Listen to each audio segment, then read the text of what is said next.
Chapter 582. I'll talk. I'll talk, I'll talk. Job almost fainted when he was shot in the same spot. Yun Jian stabbed the blade into the base of Job's thigh for the first time, before stabbing him multiple times with the butterfly knife. More importantly, she had even stepped on his wound. Every single one of these attacks was fatal. If it was a normal person, they would have fainted countless times already. Luckily, even though Job wasn't the best, he had received special training as an assassin. Back then, Job had climbed his way up from being an assassin, so he naturally had some skills. Even if Job wasn't strong, at the very least, he was at the standard of a normal assassin. After all, he was the leader of the Inferno Ring. If he didn't have any skills, there would naturally be no one following him. But a normal assassin was enough for Job to become the leader of the Inferno Ring. This made Yun Jian suspect that there was someone else behind Job. Yun Jian could tell from Job's face that he wasn't lying. This meant that Job, who knew that the sandalwood box was from another world, wasn't the one who ordered her brother's death. I don't know the details, but I know that the sandalwood box is from another world. It's from a world called the Yulong continent. Job didn't dare to hide anything.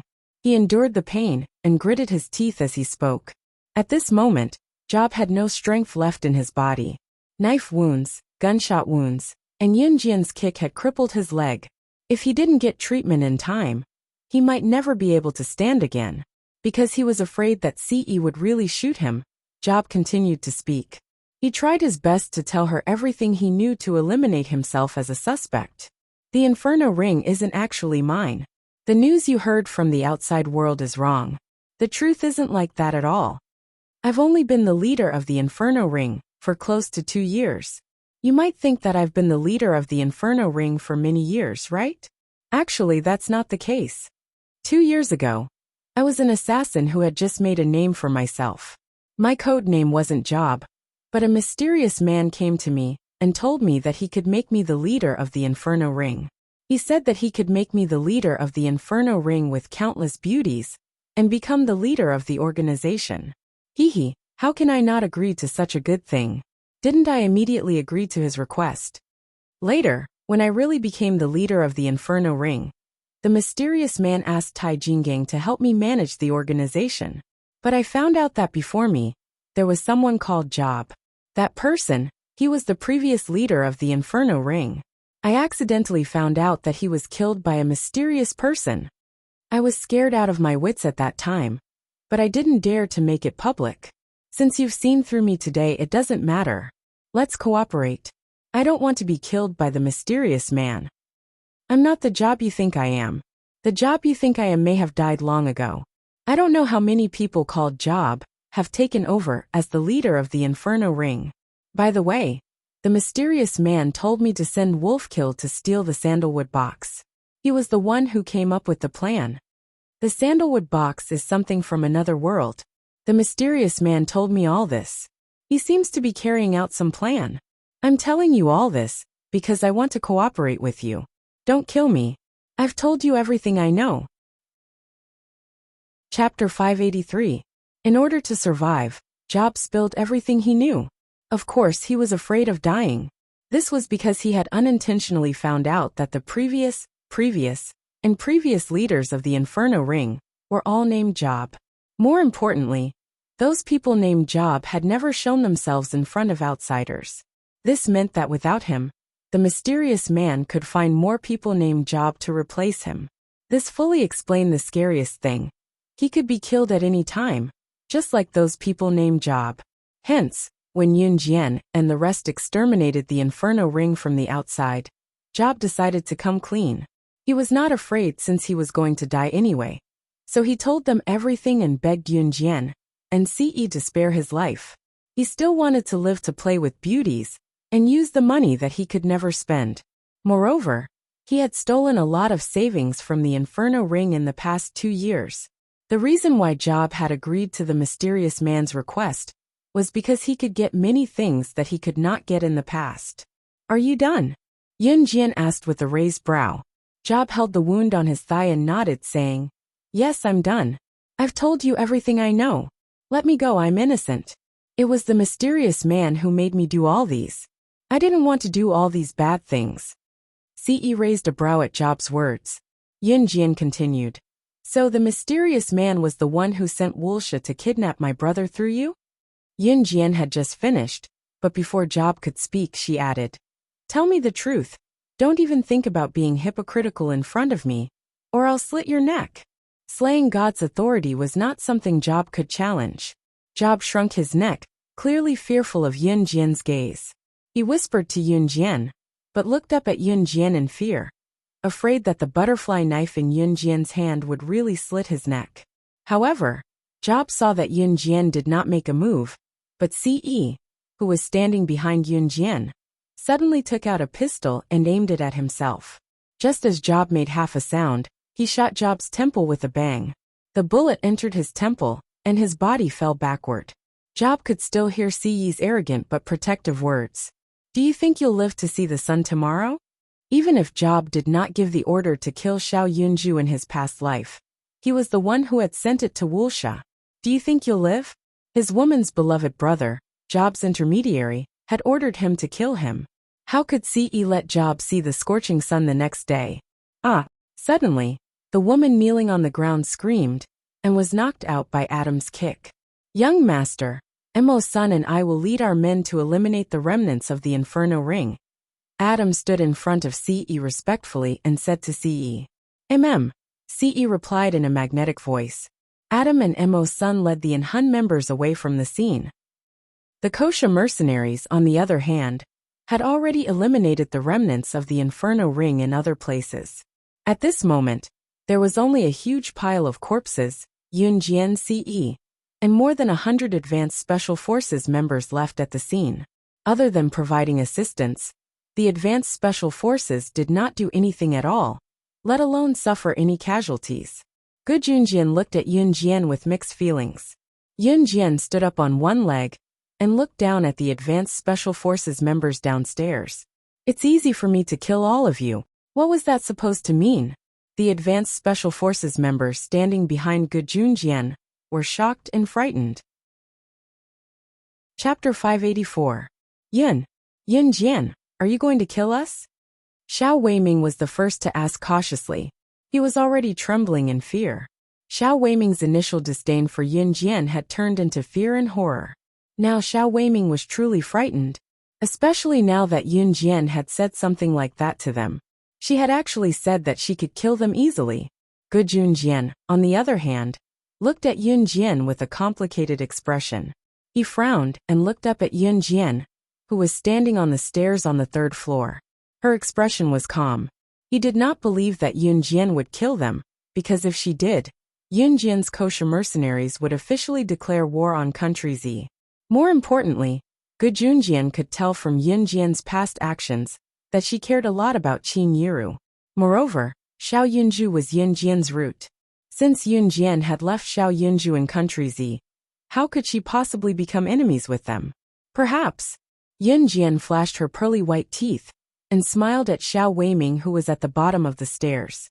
This smile made Xiao Weiming feel even more weak. Once he recalled how he had looked down on Yun Jian in the past, Xiao Weiming felt uneasy. He felt that his head would be taken away by Yun Jian at any time. Yun Jian was slaying God. This also meant that if she wanted the heads of all of them present, it would only take a single word from her. Just as the atmosphere was gloomy, Yun Jian suddenly broke into a smile. She seemed to have turned into a little girl who loved to joke. I'm just kidding. As soon as she said that, Yun Jian's eyes flashed. Then her gaze turned ferocious. At the same time, she looked at everyone present with hostility and changed her tone. But the condition is that none of you can say a word about what happened today. If you don't, we're still in the same army. If I hear any rumors, I'll kill all of you without anyone knowing. I know you believe that I can do it. Yun Jian smiled eerily after she said that. In everyone's eyes, Yun Jian looked like the Grim Reaper who was holding a scythe and seducing souls. Yun Jian, Gu Junjian, won't say a word. Gu Junjian was the first to shout. Me too. We won't say a word. In the end, even Xiao Weiming gave his word. If he did not give his word, Yun Jian would probably kill him first. Hence, Xiao Weiming was afraid. Yun Jian nodded when she got his word. The Inferno Ring has been successfully eliminated. All teams, pack up and prepare to return home. Gu Junjian shouted sternly. Yes. The 10 teams of Advanced Special Forces obeyed the order and ran out of the Inferno Ring's base. At this moment, Yunjian and Ce had come down from the 3rd floor. Seeing that Yunjian and Ce were about to leave, Gu Junjian suddenly called out to Yunjian. Yunjian, wait. Yunjian turned around and looked at Gu Junjian without saying a word. Seeing that Gu Junjian called out to Yunjian while Ce stood beside Yunjian, his eyes flickered. I have something to ask you. Gu Junjian frowned and stayed silent for 2 seconds. Since Gu Junjian did not say anything, Yunjian did not say anything as well. After 2 seconds of silence, Gu Junjian spoke again. I have all your information on hand. You're Yiru's child and grew up in Xinjiang town. I've heard from Yiru that Yunjian seemed to have changed into a different person since the Friday after your 3rd year of junior high school. You said you're slaying God today. How did you become slaying God and complete all the missions when you've never left Xinjiang town? I won't ask anything else. I just want to ask one question. You're the fake Yunjian, aren't you? Where's the real Yunjian? Where is she? Gu Junjian was a little scared. Qin Yiru loved her daughter so much. What would she do if she knew the truth? Would she be heartbroken? Heartbroken? Unbearable pain? Yunjian grinned suddenly. Chapter 585. In the end, Yunjian added, You must tell the truth, or I won't tell you. Yunjian crossed her arms and tilted her head to look at Gu Junjian. Her half-smile made Gu Junjian, who was suddenly diverted to him, blush. Gu Yunjian's reaction confirmed Yunjian's suspicions. Ce stood beside Yunjian, leaning close to Yunjian. At that moment, he was also looking at Gu Junjian with a playful expression. This was his mother-in-law's happiness for the rest of her life. It was not child's play. Ce naturally knew about Qin Yiru's troubled life and the hardships Qin Yiru had gone through in the past.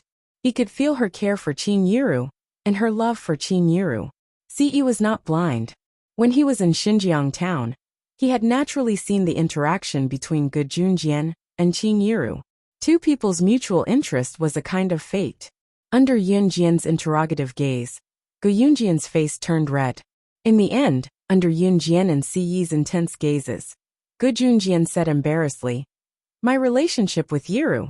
Yunjian, you know that I'm a married man. Although I haven't spent much time with Yiru, I feel that we're getting along quite well, so it's meaningful, isn't it? Yunjian suddenly interrupted Gu Junjian. Yunjian did not mind the fact that Gu Junjian was a married man. After all, her mother was a married woman too. If Gu Junjian and Qin Yiru were both married twice, then many conflicts would be nipped in the bud. Moreover, Gu Junjian and Qin Yiru had quite a tacit understanding. Yunjian did not wish for Qin Yiru to spend the rest of her life alone. She also hoped that Qin Yiru could find a partner who would treat her well. Obviously, Gu Junjian was a responsible man. Although he was in the military and did not have much free time, he would never gamble, be a loan shark, and steal women like Yun Gang. Gu Junjian was speechless at Yunjian's words, but he still nodded, his face red. I agree, Yunjian suddenly said when Gu Junjian was blushing. Then, as if she was marrying off her daughter, Yunjian said earnestly, Officer, although you're my officer now, but if you want to be with my mother, you must treat her well. Otherwise, I won't let you go. Hearing Yunjian's words, Gu Junjian quickly raised his head and looked straight at Yunjian. His attitude seemed sincere, but there was a hint of joy in it. Yunjian, don't worry. Who am I, Gu Junjian? I swear to you, if I, Gu Junjian, treat Yiru badly, I'll be struck by lightning and die a horrible death. All right, I understand. Yunjian continued to smile. Gu Junjian was aware of his feelings for Qin Yiru. On the other hand, Qin Yiru actually did not know how she felt about Gu Junjian. After all, they had only known each other for a short time. However, what Qin Yiru did not know was that she had been sold by her own daughter.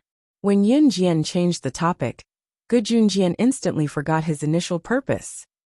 Fortunately, Yunjian did not want to go back on her words.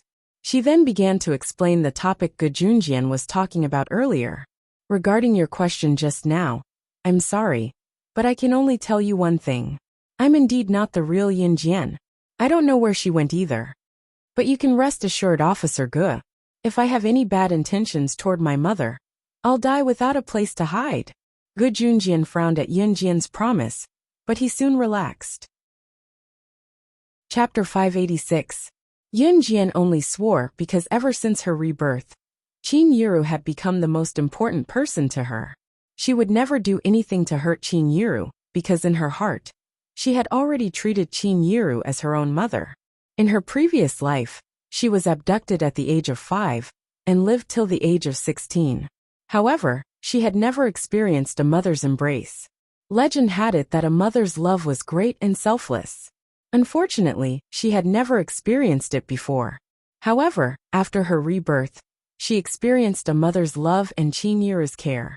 Even if Qin Yiru did not directly tell her, "Baby, I love you," or anything like that. However, from the little things that happened in her daily life, she could tell that Qin Yiru cared for her. Although Yun Jian was a secret agent in her previous life, she had even killed her best friend in order to survive. However, she was not a heartless person. She treated Qin Yiru, Yun Yi, and Xiao Yinju equally.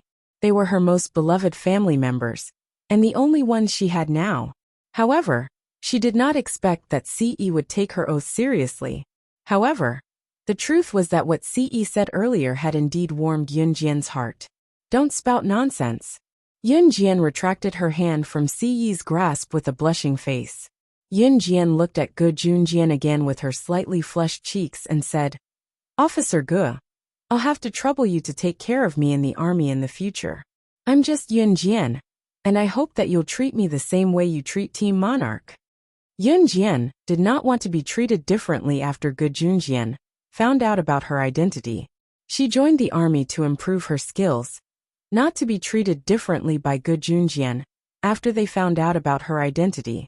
Ge Yunjian's face stiffened when he saw Ce's actions. However, Ge Yunjian's mental fortitude was strong. Ge Junjian acted as if nothing had happened. He nodded to Yun Jian and said, "Well, don't worry about that. Even if you are the king of heaven, I, Ge Junjian, will train you according to the rules of the army." Ge Junjian said this very seriously. Of course, Ge Junjian was never one for pleasantries. To Ge Junjian, even though Yun Jian was slaying God, since she had joined his army, she would have to undergo military training like the other members without exception. This was Ge Yunjian's principle. Yes. Yun Jian nodded slightly. Her tender cheeks were as red as a big red apple. Then Yun Jian, I'll take my leave first. Sensing Ce's murderous gaze, Ge Junjian pursed his lips. He suddenly felt as if he was a third wheel, and felt uncomfortable all of a sudden. Hence, Ge Junjian quickly said, "Okay." Yun Jian obviously did not know why Ge Junjian wanted to leave the base first. She nodded slightly, and watched as Ge Junjian walked out of the north gate of the base. Outside the base, the people from an Hun group had retreated. The people from Inferno Ring had been completely annihilated. Only the remaining forces of Inferno Ring had not been completely annihilated. However, Adam and Imo-sun had already gone there to eliminate the remaining forces with Snake, Lizard and the rest. "Let's go out too." Yun Jian looked around. Other than the corpses, there was no one else around. She turned around and said to Ce. Just as she turned around, she felt a warm breath caressing her nostrils. In the blink of an eye, Ce was holding her in his arms. Chapter 587. What are you doing? Yun Jian was forcefully held in Ce's arms. Her face was pressed against his chest, and her cheeks were as red as an apple.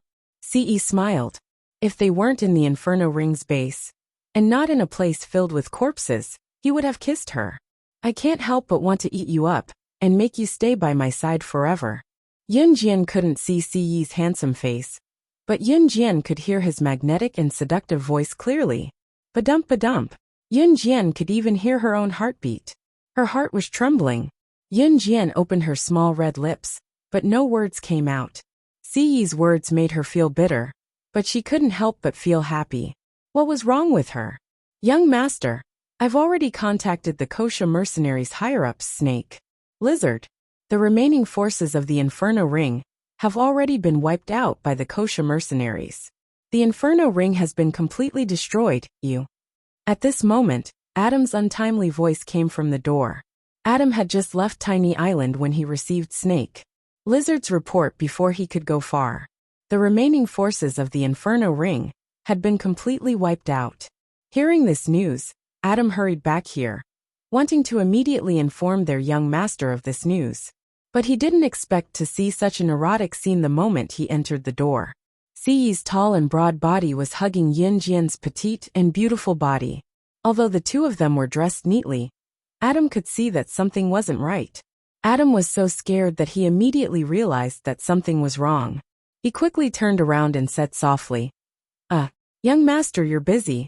I'll take the people in the organization and leave first. Stop. Siyi's voice came from behind. Adam felt that he was going to fall in front of Yin Jian for the rest of his life. Not daring to turn around, Adam spoke softly. Young master, do you have any other orders? Let's go back to an Hun organization together. Siyi loosened his grip on Yin Jian. He lowered his head and glanced at Yin Jian. His first sentence was directed at Adam. After Siyi let go of Yin Jian's hand, he said to Yin Jian, I'll go back to an Hun first. I'll look for you tomorrow. After saying that, he took another deep look at Yin Jian, reached out his hand to hold Yin Jian's hand, and walked out. Yin Jian's hand was held, and she didn't refuse. Her red cheeks were pink and tender.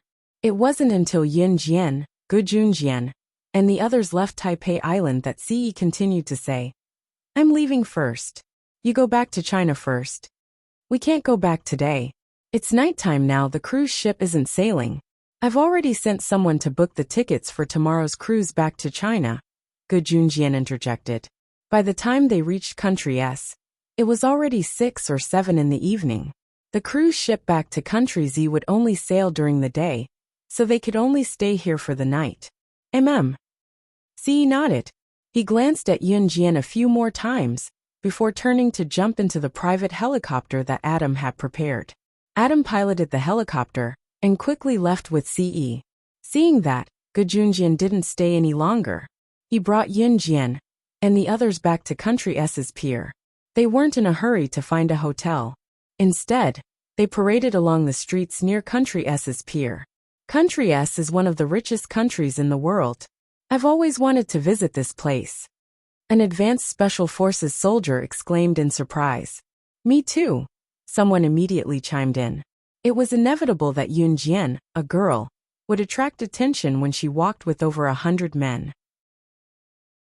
Chapter 588. Country S was one of the wealthiest countries in the world. However, Country S's overall military strength was the most outdated in the world. Why was that? If someone were to ask how wealthy Country S was, the answer would be that they were so poor that all they had was money. Even beggars drove sports cars like Ferraris and Lamborghinis. In fact, Country S was truly an oil kingdom. Both its oil reserves and production were ranked first in the world, making it one of the wealthiest countries in the world. Because Country S had the innate ability to produce oil, Country S's main income came from selling oil. In fact, before oil was discovered in S country, it was just a very poor country. However, ever since oil was discovered and excavated, it quickly became a country that relied on its geographical advantage to survive. However, this was only temporary. Sooner or later, these blessings of God would be used up. Country S was the only country in the world that did not allow women to get a driver's license. Hence, women's status in Country S was not high. Country S was a feudal country through and through, and the ruler was the king of Country S. It was said that in Country S, if you wanted to determine which family was the wealthiest, you just had to look at the number of living trees in front of their house. Because here, people did not pump water from the surface of the earth. Instead, they pumped oil. Here, whoever bought the most water would be considered as the wealthiest. The advanced special forces soldier, who had said that he had wanted to visit Country S for a long time, had been introducing Country S's history and current status and development along the way. It was obvious that he was very interested in this. After Yin Jian and the rest had finished touring the streets of Country S, they went to a hotel early to rest. The next day, they took the cruise back to Country Z. It was only when they returned to Country Z that they felt like they were in a dream. It was as if everything that had happened in the Inferno Ring did not exist. However, it clearly existed. When they returned to Country Z, they represented their military and joined forces with the Kosha mercenaries and in Hun to destroy the internationally renowned Inferno Ring. With this, the reputation of the military in Ja province would definitely soar. However, no one knew that the Inferno Ring had been destroyed. However, in less than 2 days, the news would spread all over the world, and this group of ASF soldiers led by Gu Junjian would become the target of recruitment organizations all over the world. The group of people happily returned to the military training camp. This group of people did not include Xiao Weiming, Yu Fengcheng, and the others. Everyone knew that Xiao Weiming, Yu Fengcheng, and the others were not on good terms with Yun Jian. Yun Jian's identity, on the other hand, was enough to shock anyone. After riding 5 buses back to the military training camp, before Yun Jian even got off the bus, she saw 3 figures standing at the entrance of the military training camp from afar. They were Officer Bao, Coach Su, and Ai Guoxuan from F province. Looking straight at Ai Guoxuan's smug expression, it was as if he had found out something incredible. Just as Yun Jian and Gu Junjian got off the bus, Ai Guoxuan walked over with Officer Bao and Coach Su. I'm sorry. The people sent by the Inferno Ring are too powerful. I joined forces with the Kosha mercenaries to capture them, but they still managed to escape. Officer Bao said to Yun Jian guiltily. Yun Jian raised a brow. Ha ha ha. Gu Junjian, what are you trying to show off for? You failed the mission, didn't you? You're dreaming if you think you can annihilate Inferno Ring. Ai Guoxuan said smugly. It was obvious that Ai Guoxuan was here to boast. Chapter 589. Haha, I knew it. How could you guys? What did you say? You've wiped out Inferno Ring? How's that possible? Ai Guoxuan's exuberant voice stopped abruptly. How's that possible? That's Inferno Ring. That's Inferno Ring. How could you guys wipe them out? Ai Guoxuan was unrepentant as he stared at Yun Jian and Gu Junjian in fear, suddenly realizing something. Gu Junjian had indeed led his men to wipe out Inferno Ring. But now, none of the 10 teams of Advanced Special Forces Gu Junjian had led away had suffered any casualties? Ai Guoxuan pointed his finger at Gu Junjian immediately and said arrogantly, Humph, don't think I don't know. Gu Junjian, do you think you can fool me? Don't forget that I'm an Advanced Special Forces officer too. Haha, you said you've wiped out Inferno Ring. But why didn't anyone suffer any casualties? Don't tell me you're all made of steel. I don't believe that.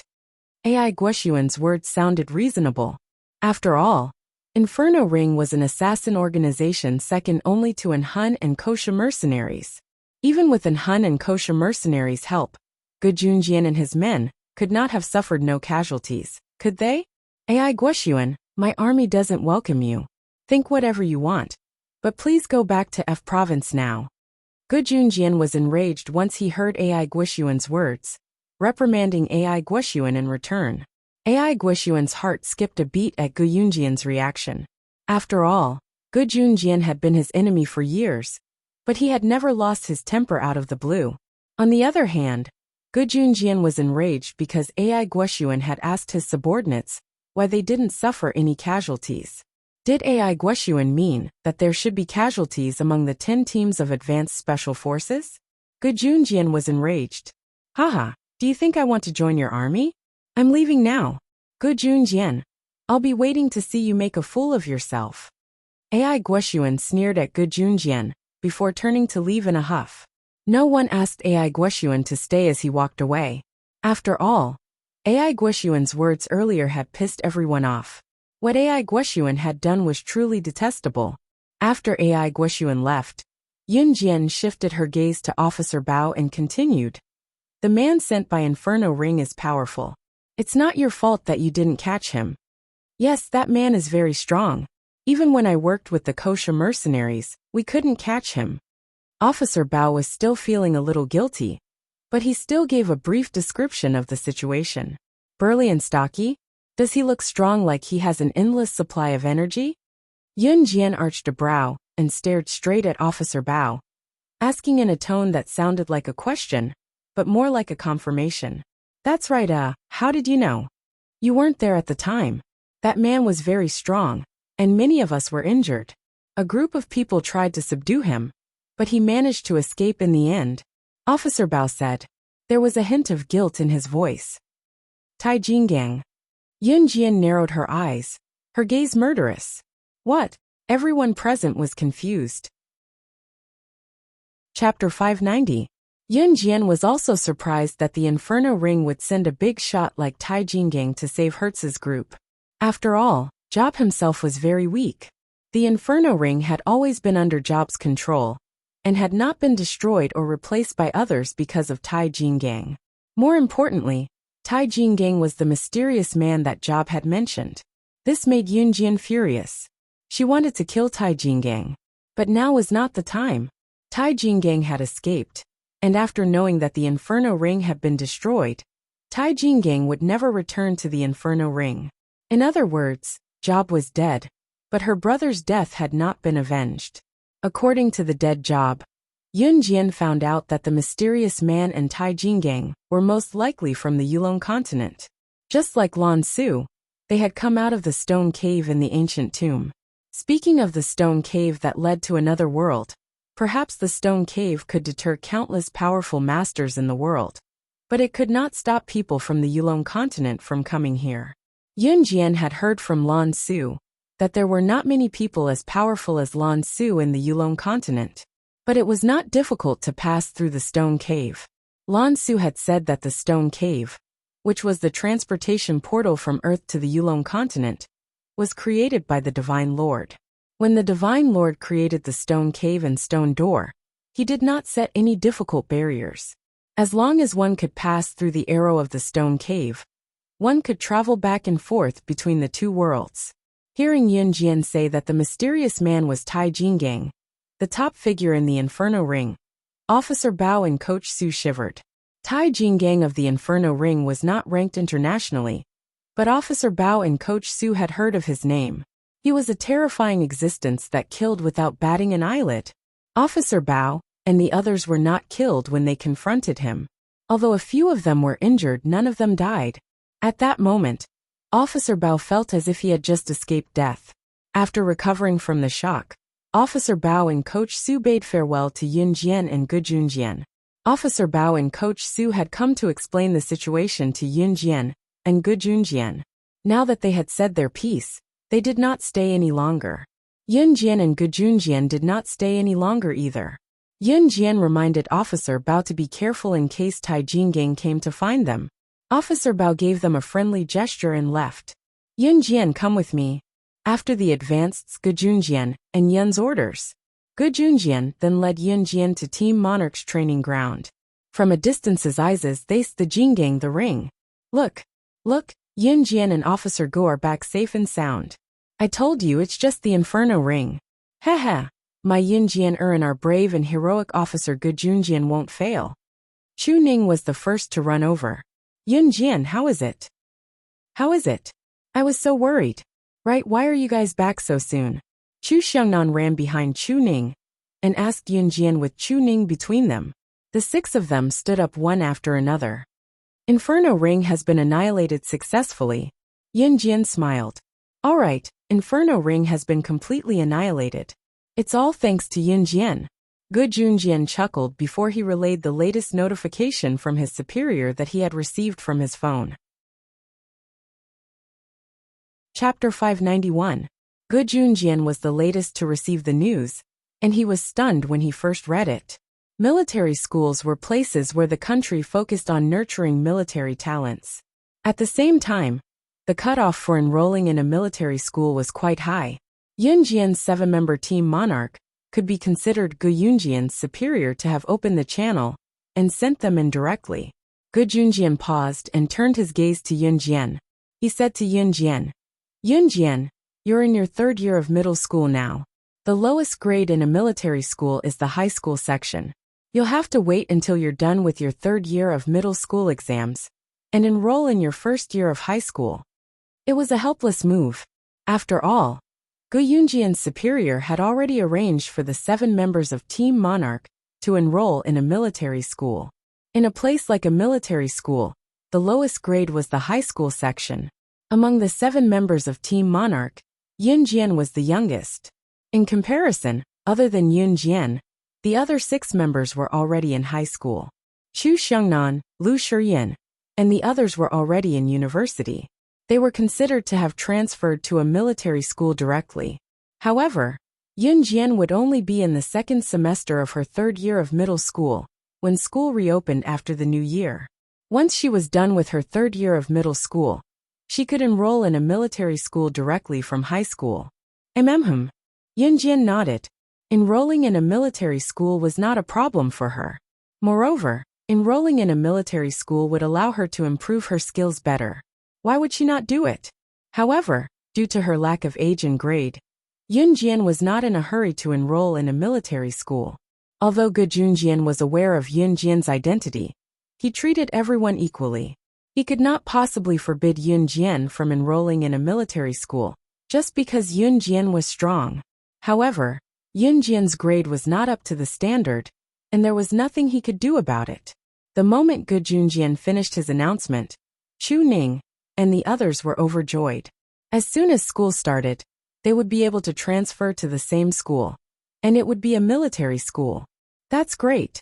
Our Team Monarch can go to the same school, but Yunjian can't go yet. But don't worry, Yunjian can come in half a year's time. Chu Ning clapped her hands excitedly, overjoyed. That's right. Half a year later, Team Monarch will be able to gather at the military academy. He will be invincible. Chu Xiangnan quickly chimed in with Chu Ning. Yunjian only pursed her lips slightly. The members of Team Monarch were now united as one, heart to heart. How could Yunjian not want to see such beauty? Everyone wanted to see the beauty of life. By the way, Officer Gu, what's the name of the military academy that we're going to study in? Chu Ning and Chu Xiangnan were excited for a long time before they turned to look at Gu Junjian. You'll know when you get there. Gu Junjian kept them in suspense. Officer Gu, is the location of the military academy in Longmen City? Lu Shiyin asked seriously. Gu Junjian replied. No, but it's in Zhe Province. It's in Min City, about 2 to 3 hours drive away from Longmen City. Oh, the group grew even more excited at the mention of going on a long trip. Young children yearned to go on a long trip because it was far away from home. Once they were far away from home, their parents would not be able to control them, and they could do whatever they wanted. However, children who went on a long trip would miss home and parents. Gu Junjian sent them home after informing them of the news.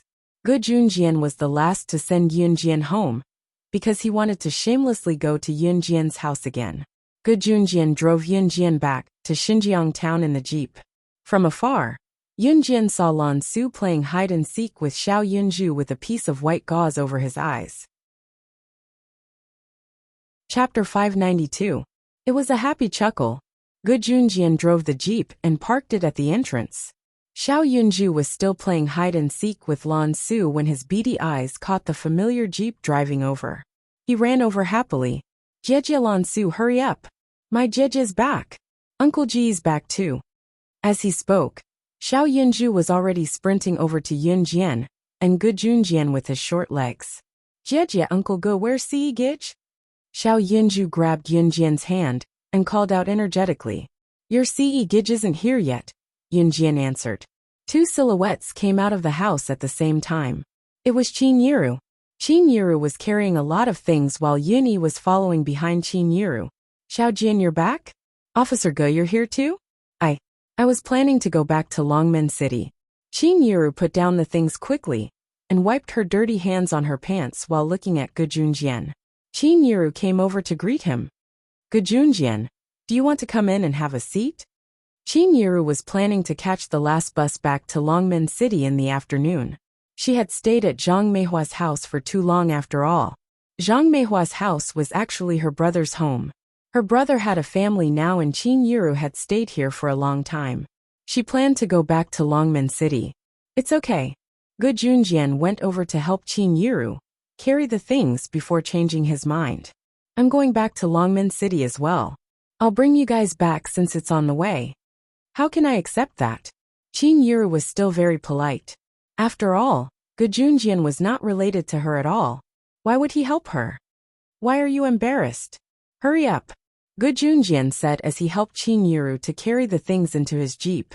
Qin Yiru nodded and smiled. She did not reject his good intentions. Her impression of Gu Junjian had improved by quite a bit. Zhang Meihua did not seem to be at home at this time. So Gu Junjian sent Qin Yiru, Yin Yi, Xiao Yinzhu, Lan Su, and Yin Jian back to Longmen City. After returning to Longmen City, Lan Su left. Her previous mission was only to protect Qin Yiru and the others. Gu Junjian carried all of Qin Yiru's belongings to Dong Ruan's villa personally. Dong Ruan was already out of the province by now. She was only free these few days. So she had left the province to visit her relatives outside the province. It was the end of the year. Yin Jian planned to visit Qin Yu's house with Yin Yi tomorrow morning. After all, they had planned to visit on the 12th of the new year, due to the incident, but it was delayed again and again. Yin Jian slept on the big bed that she had stayed in for a long time. Returning to Dong Ruan's house in Longmen City from Xinjiang town, she was at peace as she smelled the familiar scent on the bed. Siyi's room was right next to hers, but Siyi was not there at the moment. It was strange. Why was she missing him again? Shaking her head, she dismissed the thought. Suddenly, Yin Jian's door was pushed open from the outside. After locking the door, the person climbed onto her bed at lightning speed. Yin Jian's door was locked. She frowned and was about to make a move when a familiar scent wafted into her nose. Even if it was pitch black, she could still clearly feel his presence. Why are you back? Yin Jian was surprised. Did he not say that he would be back tomorrow? Because I miss you. Siyi hugged Yin Jian tightly. Suddenly, a series of knocks came from the door. It was followed by Xiao Yinzhu's complaining voice. Mama Qin. Xiao Zhu went to pee just now and really saw a burglar running into Jiejia's room. He went in with a swoosh. Will Jiejie be in danger? Chapter 593. The sudden noise at the door made Yin Jian's eyelid twitch. Under the blanket, Siyi was still hugging her close. His fresh and pleasant scent filled her nostrils, giving her a sense of contentment and refreshment. Xiao Jian. Qin Yiru, who was outside the house, turned the doorknob. She panicked when she saw that the door was locked from the inside, especially when Xiao Yunzhu told her that he had seen a shadow running into his sister's room when he went to the toilet to pee. The child was innocent and would never lie, so Qin Yiru was terrified. Her villa was not in the bustling city center. What if there was a thief here? Especially when her daughter was still a virgin. Qin Yiru knew that Yin Jian was skilled in martial arts, and that she was training in the military with Gu Junjian, so she must be quite capable. However, mothers were always worried about their children. Qin Yiru was no exception. Xiao Zhu, go back to sleep first. Mommy Qin will look for the key to unlock the door. Qin Yiru thought that something had happened when she failed to wake Yin Jian up. She quickly carried Xiao Yinzhu back to the room, and went to Dong Ruan's room to search for all the keys to the villa. Yin Jian's bedroom. Hearing Qin Yiru's footsteps running out, she blushed. Qin Yiru had gone to look for the key, which meant that the door would be unlocked later, even if she stayed in bed without making a sound. Get up now. Yin Jian sat up and pushed Siyi hard. In spite of it, Siyi refused to let go of her like he was made of steel. No, he uttered slowly with his chin pressed against Yin Jian's head. Siyi had rushed back to An Hun Group in a hurry, and had Adam send him back to Longmen City with a helicopter in the middle of the night. A permit was required to fly a helicopter in the country, but Adam and Emo's son had already taken care of it. Once he was back in Longmen City, Siyi went home to look for Yin Jian. An Hun Group had connections in Longmen City as well. A simple check would reveal that Yin Jian and Qin Yiru had returned to Longmen City from Xinjiang town. Leave now. If my mom sees us, we won't be able to clear our names even if we jump into the Yellow River. Yin Jian sat up straight while Siyi pressed against her. She nudged Siyi, but Siyi was unmoved. Isn't that perfect? Siyi arched a brow, looking devilishly charming under the moonlight. But to Yin Jian's eyes was looking like he was asking for a beating. You're not leaving? Our relationship ends here then. Yunjian threatened softly with a twitch of her lips, but it was obvious that she was not serious. "And here? Xiao Jian, you're mine for the rest of your life. Do you still want to escape from me?" Ci hooked Yunjian onto the bed and pounced on her. Qin Yuru's footsteps came from the door. It was obvious that she had found the key to the room. Ci was pouncing on Yunjian on the bed, like he was on top of her. Yunjian's eyes widened as she raised her leg to kick Ci, only to be held down by his thigh. "Xiao Jian, if you move again, I'll make you mine completely right now," Ci said softly, his breathing heavier. Ci and Yunjian's movements were soft, so Qin Yuru, who was outside the door, could not hear them at all. Qin Yuru had already inserted the key into the lock in a panic. Chapter 594. Qin Yuru opened the door and walked into the house, sensing an unusual aura. She frowned suspiciously, but it was pitch black inside the house. The light from the corridor shone into the house, but it was only a small ray of light. "Xiao Jian." Qin Yuru walked over with a frown to switch on the lights. The pure white light illuminated the entire house. Qin Yuru went to the bed and saw Yunjian was sleeping soundly on the bed. Other than that, there was nothing out of the ordinary. That was impossible. Was Xiao Yunju really mistaken? Qin Yuru did not wake Yunjian up. Yunjian's heavy breaths were obvious that she was fast asleep. Only someone who was exhausted during the day would breathe so heavily, so Qin Yuru did not want to wake her up. Qin Yuru stepped back quietly when she saw that Yunjian was fast asleep. Worried that there was really a thief in the house, she searched the cupboards and other places in the house. "Looks like I've been overthinking. Xiao Zhu can be mistaken too. He's still a kid after all," Qin Yuru mumbled to herself softly. She then went to the door to switch off the light switch in the house. Qin Yuru turned to look again, and suddenly realized that the window beside Yunjian's bed was still open. The curtains fluttered slightly in the chilly winter night breeze. This kid! He even forgot to close the window when he was sleeping. Qin Yuru was satisfied yet helpless. Shaking her head lightly, she stopped turning off the light switch, and went to the window. Qin Yuru did not know that a pair of fair, slender, and well-defined hands were hanging on the wall outside the window.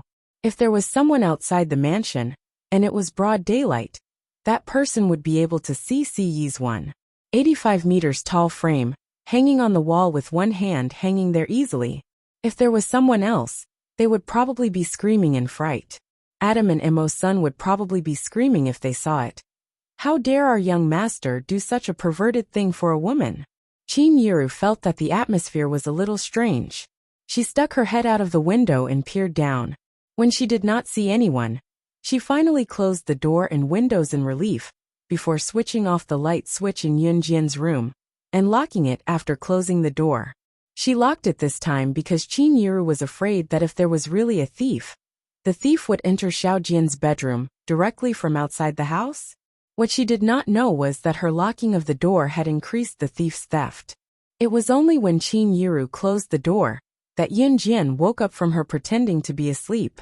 She realized that Qin Yuru had gone to close the window, while Ce was hiding outside.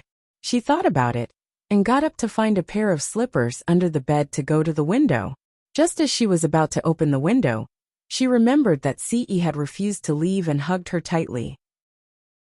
Just when she thought that Qin Yuru was going to find out, he had blinked out of the window. Thinking about it, Yunjian decided not to let Ce into her room.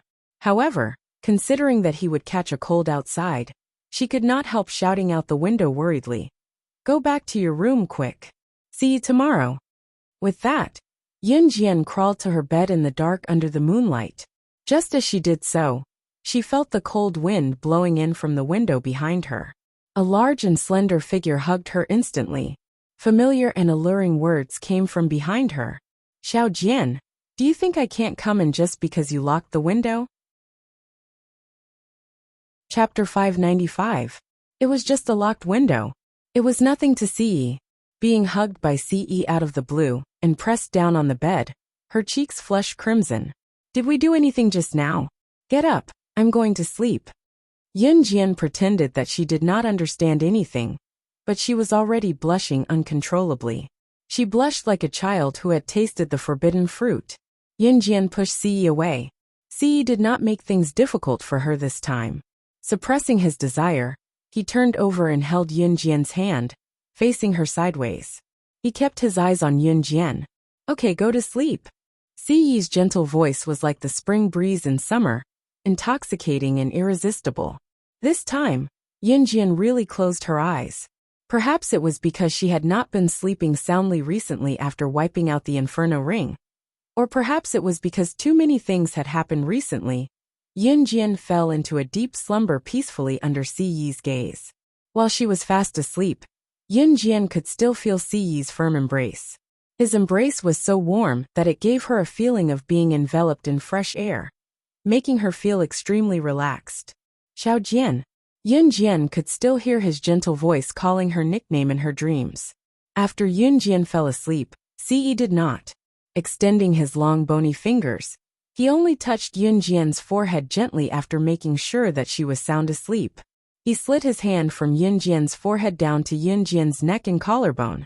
Then, his hand moved up from Yunjian's collarbone to the left side and finally cupped Yunjian's head. His large frame leaned in and finally, he caught Yunjian's luscious red lips. His magnetic lips gently brushed against Yunjian's beautiful lips. I really want to rub you into my body, so that you won't leave me for the rest of your life. Ce's slender fingers gently ran through Yunjian's hair. He murmured softly, his eyes filled with deep love. The next morning, Yunjian woke up at 7:30 a.m. After she got up, she rubbed her forehead and stood up. Ce was no longer by her side, leaving only his faint, fresh scent on the bed. It was faint, but it smelled good. Every time he slept beside her, Yunjian would always wake up very late. Yunjian moved a little and then stood up. She tidied up the creases in her clothes and then stood up to open the door. Usually, Yunjian woke up at 6 o'clock at the latest.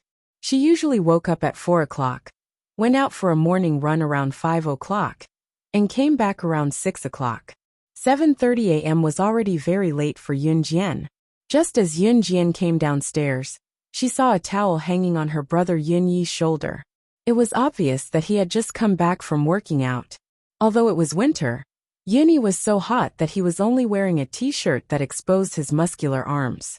Ever since Yunyi practiced with Yunjian and Zhang Xiaofeng, he had never stopped. Xiaojian, call me when you're leaving later, Yunyi said and went up the stairs wiping his sweat. Yunjian answered. Yunyi was, of course, referring to Qingyu's New Year visit. It was then that Xiao Yunju's voice came from the door. Ce Gich, there are so many lollipops and snacks. Are they all for Xiaozhu? Chapter 596. Ce and Xiao Yunju walked into the house with a few people following behind them. These people were obviously movers, and at this moment, they were moving box after box of packaged snacks from outside into the house. Yunjian was familiar with the last person to walk in. Wasn't this the owner of the store in Xinjiang town? Yunjian immediately recalled the scene on New Year's Day, when Ce bought everything in the store in Xinjiang town in front of everyone. He had emptied the store of all the items. At that time, Ce had handed a bank card to the owner and asked him to pack up everything in the store and send it home. He would then return the bank card to him. Clearly, the owner had fulfilled his promise and sent all the things in the store over in trucks today. The items that the owner sent over were all snacks. Some daily necessities and other miscellaneous items in the store were not sent over. The owner walked into the house and checked the items. Then, under Xiao Yunju's expectant gaze, he returned the bank card to Ce and said to Ce, I've already spent the money. I won't charge you even if you pay me 10 times the price. I only want the retail price. I, Old Wang, am upright and honest. I've always been magnanimous. I don't want more money from you. Also, I don't think you guys need the other things in the store, so I didn't pack them all up. These snacks should be enough to last you for a while. The owner explained. Actually, when Ce said that he wanted to buy everything in the store for 10 times the price, the owner was very shocked. However, the owner was never someone who liked to take advantage of others. He did not want more money from Ce. Okay. Ce admired the owner's integrity. He did not poke at the owner's integrity and took back the bank card. After the owner sent the piles of snacks over, he did not stay for long and left after saying goodbye. When the shop owner left, he took away the movers who came to move the things. Once the owner left, Xiao Yunju shouted happily, "Oh, yay yay yay, so many lollipops, so many potato chips, brother CE is the best." Xiao Yunju shook CE's hand and rushed to the snacks. "You can't eat too much snacks, they're not nutritious. Xiao Zhu, you can only eat 3 things a day. You can't skip the main course just because you have snacks." Yun Jian couldn't help but remind him. "Okay." Yun Zhu hugged the 3 packets of chips in his arms obediently and nodded, shaking them up and down. In fact, Xiao Yunju was very obedient. "It's time for breakfast. Wash your hands. Breakfast is ready." Qin Yuru walked out of the kitchen while rubbing her hands. However, as soon as she walked out, Qin Yuru was surprised by the boxes of snacks in front of her. "Ah, so many snacks. Who bought them?" Qin Yuru was shocked. "Mama Qin Ce, Gij bought them for me." Xiao Yunju had already opened a bag of chips and was chewing on them noisily. "Hey, you're spending money again. Look at these snacks, Xiao Zhu can't finish them all." Qin Yuru smiled awkwardly. Qin Yuru did not know that Ce had bought everything in Xinjiang town, nor did she know about the relationship between Ce and Yun Jian, which was why she felt awkward. After all, Xiao Yunju was part of her family and Ce had done so much for him. Chapter 597. Qin Yuru was dumbfounded when Ge Junjian arrived. That was odd. Why was it that Officer Ge did not have much to do in the military? Why did he keep coming to her house? In spite of it, Qin Yuru kept a smile on her face. Since he was a guest, she could not chase him away. "We haven't started yet. Come over quickly, Officer Ge." Yun Jian waved with squinted eyes. Ge Junjian knew that Yun Jian was creating an opportunity for him right away, so he went over quickly and said politely, "Then I'll have to trouble you." Qin Yuru, who had yet to make a decision, was speechless. It was only when Qin Yuru snapped out of it that she ran to the kitchen to get another set of cutlery for Ge Junjian. Then the group buried themselves in the food. Yun Jian and her family were basically silent during the meal. After breakfast, Yun Jian and Yun Yi were ready to depart to Qing Yu's house to give their New Year's greetings. "Jie, I want to go to Qing Yu, Jie's house to play too," Xiao Yunju said with a grin as he rubbed his tummy playfully and burped. "Xiao Jian, if there's nothing else, it's good to bring Xiao Zhu out for a walk. Otherwise he'll be bored staying at home all day," Qin Yuru chimed in. "Okay." Yun Jian nodded. She was going to Qing Yu's house to give her New Year's greetings, as well as to have fun. Since she had nothing to do, she could bring Xiao Yunju with her and take him out for a stroll and sightsee. It was because Qing Yu's house was quite far from Longmen City. They had to cross provinces to reach it from Zhe Province's Longmen City. Jie is the best." Xiao Yunju glanced at Yun Jian with a grin, his face bobbing up and down in delight. "If Xiao Zhu goes, I'll go too," Ce interjected. Her words were irrefutable. Before Yun Jian could say anything, Xiao Yunju, who had been bought over by Ce, laughed and clapped. "Brother Ce is going too. That's great. Awesome." Yun Jian was speechless, but she smiled knowingly. Qin Yuru cleaned up the bowls and chopsticks, and Ge Junjian helped to clean up and carry them to the kitchen. In the end, Qin Yuru reminded Yun Jian good-naturedly, "Xiao Jian, be careful when you guys go out. There are a lot of bad guys out there. Don't get fooled." "Hey Xiao Yi, you guys are the oldest here. Take good care of Xiao Jian and Xiao Zhu." "Auntie, don't worry. I'll take good care of Xiao Jian and Xiao Zhu." Ce turned to Qin Yuru with a glimmer in his eyes. Ce paused when he said Xiao Jian. The meaning of take care was different. Qin Yuru, on the other hand, did not realize anything. "I'm relieved with Ai's promise." Qin Yuru smiled. By the time the bowls and chopsticks were cleared, Yun Jian and her friends had already left. Xiao Yunju even carried a small backpack, saying that they should not forget to do the homework assigned by the school teachers every day, even when they were traveling. After Yun Jian and her friends left the house, Qin Yuru filled a basin with water and started mopping the floor. When she saw that Ge Junjian was still there, she suddenly remembered that Xiao Zhu had left as well. Was it not just her and Ge Junjian left under the roof? Just as she thought about it, Chin Yuru accidentally knocked the mop into the basin. With a splash, the water in the basin splashed out. Ah! Chin Yuru yelped in fright and slipped, stepping on the water that had spilled out of the basin, causing her to fall backward. Watch out! Gu Junjian dashed over from a dozen meters away. He was in his 40s, but his physique was still strong. Chapter 598. Ouch! Chin Yuru fell hard on the ground. She had already closed her eyes, waiting for the intense pain when her heavy body landed on the ground. But who would have thought that the moment she landed on the ground, she did not feel any pain at all. It was as if she had fallen on a meat cushion. Meat cushion? Where did this meat cushion come from? Gu Junjian let out a heavy groan from her back. Chin Yuru quickly stood up. Just as she turned around, she saw that Gu Junjian had fallen on the ground and used himself as a meat cushion for her. Her eyes suddenly flashed. She quickly stood up and turned around. Officer Gu, what are you doing? Chin Yuru was shocked. She quickly ran over to help Gu Junjian up. Hey, I'm fine. I'm still healthy. It's not a problem, Gu Junjian said stubbornly. Then, he knocked on his back where Chin Yuru was lying on and asked Chin Yuru, "Are you okay? Are you hurt anywhere?" I'm fine, Chin Yuru said and turned around.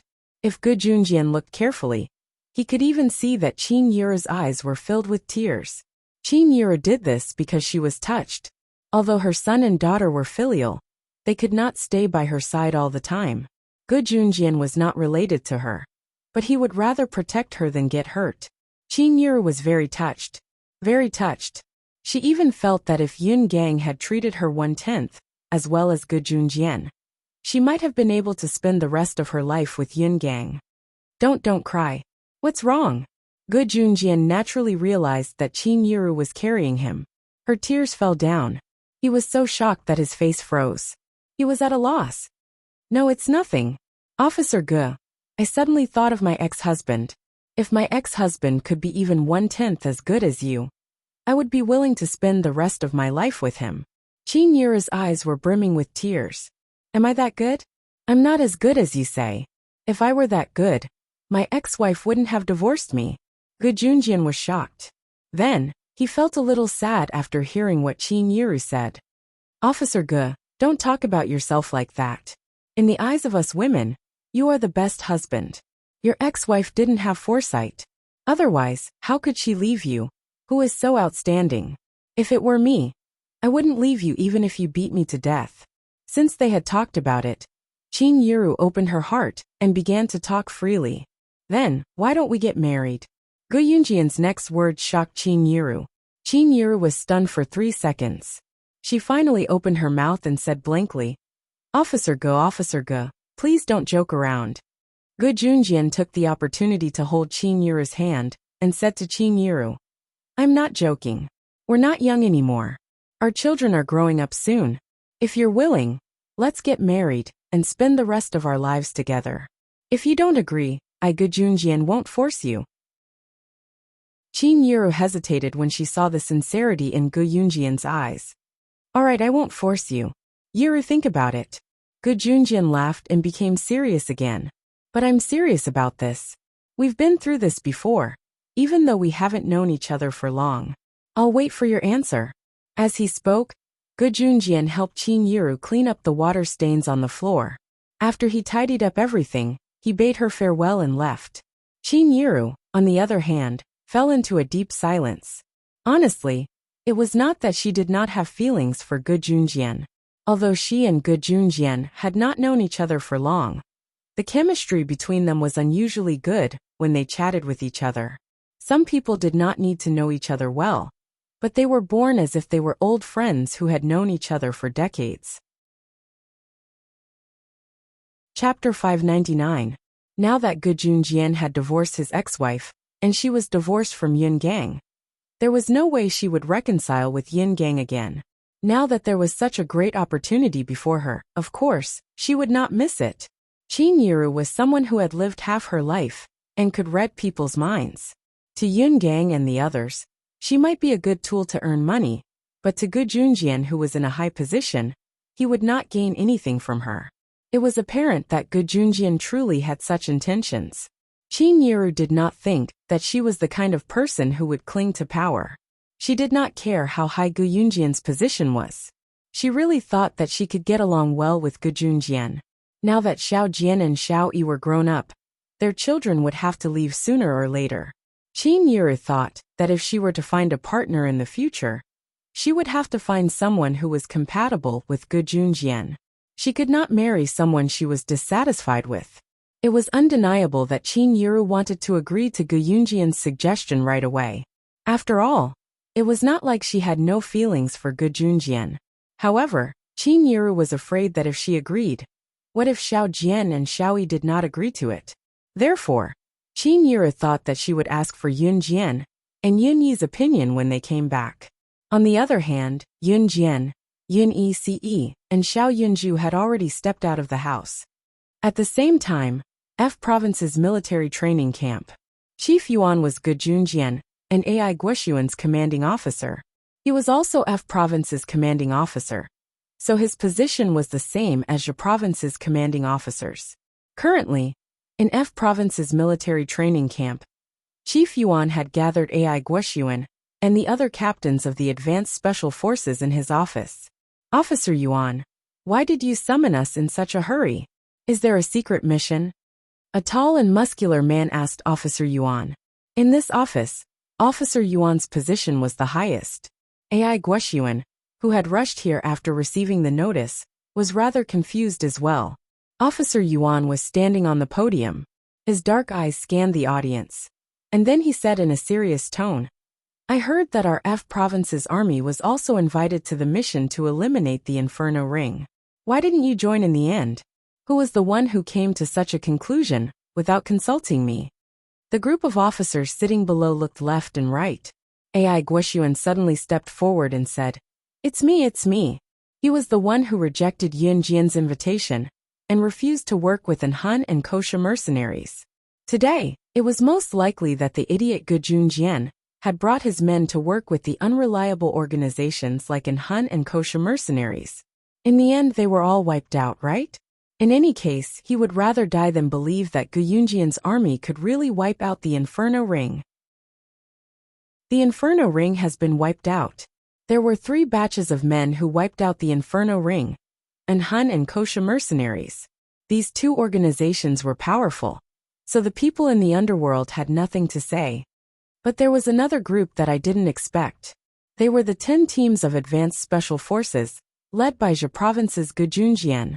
Right now, Zhe Province's army is famous even internationally, let alone in Z Nation. I heard that our army was invited as well, but you refused to join? Ai Guoxuan. Oh, Ai Guoxuan.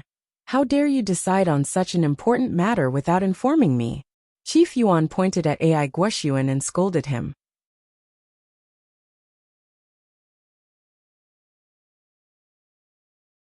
Chapter 600. How is it impossible?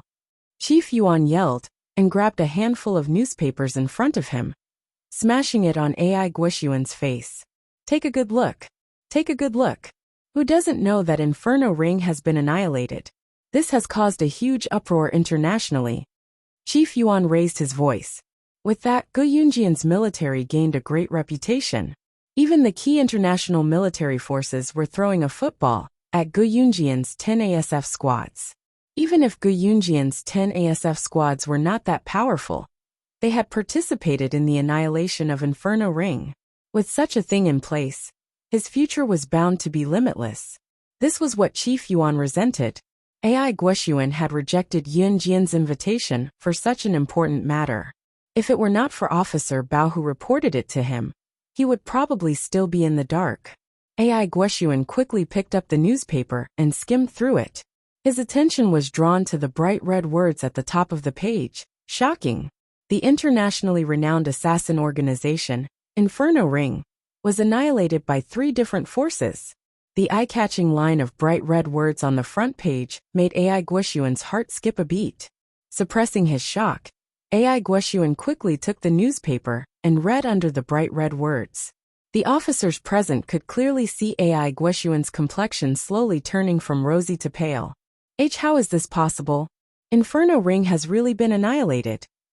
Ai Guoxuan's hand that held the newspaper trembled violently as he recounted the most terrifying thing in disbelief. The annihilation of Inferno Ring was all because of Yun Jian's words. Yun Jian, on the other hand, was only a member of the Advanced Special Forces. Ai Guoxuan, go home and reflect on yourself. Humph. Chief Yuan was pissed off no matter how he looked at Ai Guoxuan. He snorted and turned to leave the place. The officers around them avoided Ai Guoxuan, like he was the plague, when they saw Chief Yuan scolding Ai Guoxuan. Judging from Ai Guoxuan's reaction, it was not hard to imagine how the 7 members of Battling Dragons would react when they found out. Yun Jian, she was close to their age, but what was the truth? Her ability was something that none of them could compare to even if they were to combine their abilities together. On the other hand, Yun Jian, who had just left home while holding Xiao Yunju's hand, brought her brother, Yun Yi, and Ce to New Cruise. Yun Jian did not plan to take the bus to Qing Yu's house. She planned to drive there. Of course, it would be troublesome if she was caught by the traffic police at her age without a driver's license. Therefore, Yun Jian decided not to drive herself. She asked Ce to drive. Ce's Lamborghini only had 2 seats. Actually, it was not limited to just 2 seats. There were back seats in his supercar, but the space was smaller, and there was no door at the back. There was only one way to climb to the back seat. Step on the front seat and jump to the back. Yun Jian and Xiao Yunju were small in size, so Yun Jian carried Xiao Yunju to the back seat first before hopping onto the back seat herself easily. The back seat was small, but it was enough for Yun Jian and Xiao Yunju. Sis, are we driving to Sis Qing Yu's house? Xiao Yunju tilted his head and asked Yun Jian. Chapter 601. Oh! Xiao Yunju bobbed his head and nodded at once. After Ce and Yun Yi got into the driver's seat, Ce started the engine, and the car sped off like a bolt of lightning. Yun Yi was feeling a little uneasy at the moment. He could not help feeling nervous about going to Qing Yu's house and meeting her elders. Yun Jian, on the other hand, was looking forward to it. She had never been to Qing Yu's house, but she knew the address. Qing Yu's house was in Pu Province's Xian City. It was not actually in Xian City, but in the countryside near the mountains in Xian City, a place called Luo Village. It was a very poor and desolate place, but it was Qing Yu's home. In her past life, Yun Jian only knew that Qing Yu came from the countryside, but she had never been to Qing Yu's house. Qing Yu was abducted from the countryside. It was said that she was abducted by human traffickers. Qing Yu was not young then, and was at the age where she could remember things. Snake. Lizard took a fancy to Qing Yu's talent, and taught her the art of poison. Due to her talent, Yun Jian took her in to work for her. When Qing Yu was capable, it was not difficult for her to find her home, due to her childhood memories.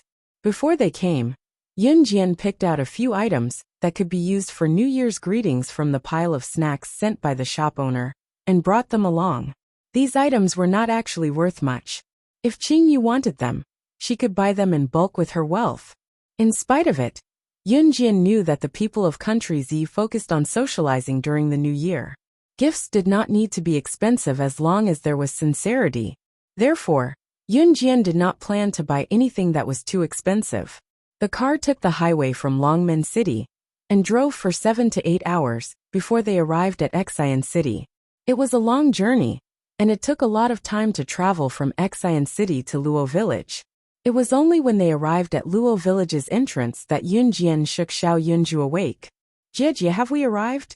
Xiao Yunju rubbed his round eyes that had just woken up and asked. Yes. Yun Jian nodded and replied. Since she did not know how to get to Qing Yu's house, Yun Jian asked for the house number first. As for Ce's Lamborghini, it was parked at the entrance of Luo Village. Luo Village was not rich. The roads in Luo Village had not been paved yet. Not to mention cement roads, there were potholes everywhere. It was not suitable for driving at all. I don't know where her house is. Let's follow the house number, Yun Jian said as she picked up a box of instant noodles. In this day and age, there were only a few kinds of New Year's gifts. A box of drinks or a box of instant noodles. Rich people would give pecans, and even richer people would give torreya. Yin Jian's petite body had just picked up the box of instant noodles when a pair of fair, bony hands stopped her and directly took the box of instant noodles from Yin Jian's arms with one hand. "I'll do it." Si's pleasant voice rang out.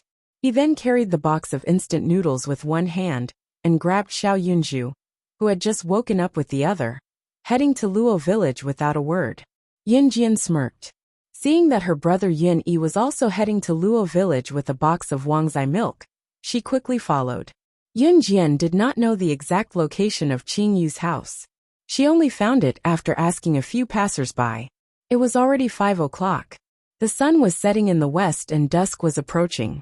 When they found Qing Yu's house, she was squatting in front of a rundown house, sitting on a stool by the door and washing clothes with her delicate hands. She knew how to enjoy life. She was rich, but she came to a place like this to work hard. Yin Jian narrowed her eyes.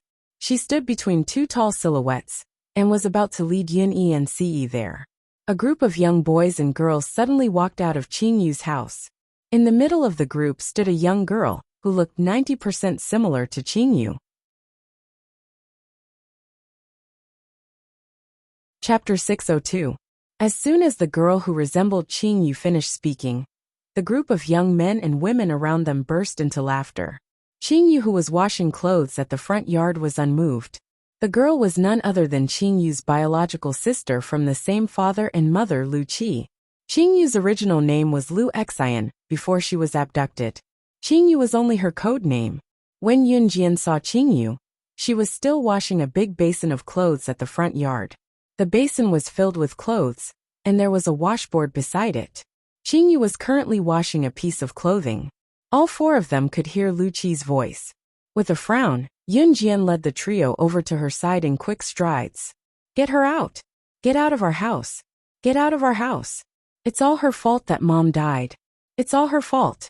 If she wasn't playful back then, she wouldn't have been abducted. Mom wouldn't have died." Yin Jian and the rest were already at the front door when furious curses came from the house. Then a young man of about 18 or 19 ran out of the house. There was an old man in his 50s or 60s following behind him. The old man dragged the young man who had just cursed out sorrowfully, limping out while tugging on the young man's sleeve. Yin Jian's eyes glinted. She did not know much about Qing Yu's family. Qing Yu had only found her home in the recent 2 years. After she found her home, Qing Yu would return home during every festival, but she would return to the kosher mercenaries soon. Yin Jian did not know much about her, and it was her first time at Qing Yu's house, so she was surprised to see this. "Dad, your leg hasn't recovered yet. How can you walk?" Qing Yu saw the old man tugging on the young man's sleeve as he ran out. She stood up and went to the old man without a word. The old man was none other than Qing Yu's biological father, Lu Tai. He was an authentic farmer. Luo village had no other source of income. Most of the villagers here relied on nature for a living. They would farm and plow the land. After the harvest, they would sell it for money. "Scram! I don't need your hypocrisy." The young man suddenly pushed Qing Yu away and scolded her. Qing Yu was pushed hard. She was used to her steady gait and did not fall to the ground, but her heart felt like it was being pricked by needles. "My Xiao Xian," Qing Yu's biological father, Lu Tai, wiped away his tears and walked to Qing Yu. "Brother, I'll call uncle over to judge. This kind of person still dares to stay in our house." "Humph." Lu Qi spat at Qing Yu and said to the young man. Then, she gathered her friends and ran out to look for them. The young man who had cursed earlier was Qing Yu's biological brother, Lu Ziyun. Qing Yu had 3 children. Lu Ziyun was the elder brother, Lu Qi was the elder sister, and Lu Xian was Qing Yu's real name. Lu Tai was Qing Yu's biological father, while Qing Yu's biological mother was no longer alive. Qing Yu was disobedient when she was young. She insisted on going out to play, because she was about 7 to 9 years old then. She wanted to play hide and seek with her mother, but was abducted. Qing Yu's mother saw Qing Yu being abducted into a van. By the time she chased after them, the van had already driven away. Since then, Qing Yu's mother had lost her appetite for food and became haggard. As a mother, Qing Yu's mother and Lu Tai had never given up on searching for their lost daughter.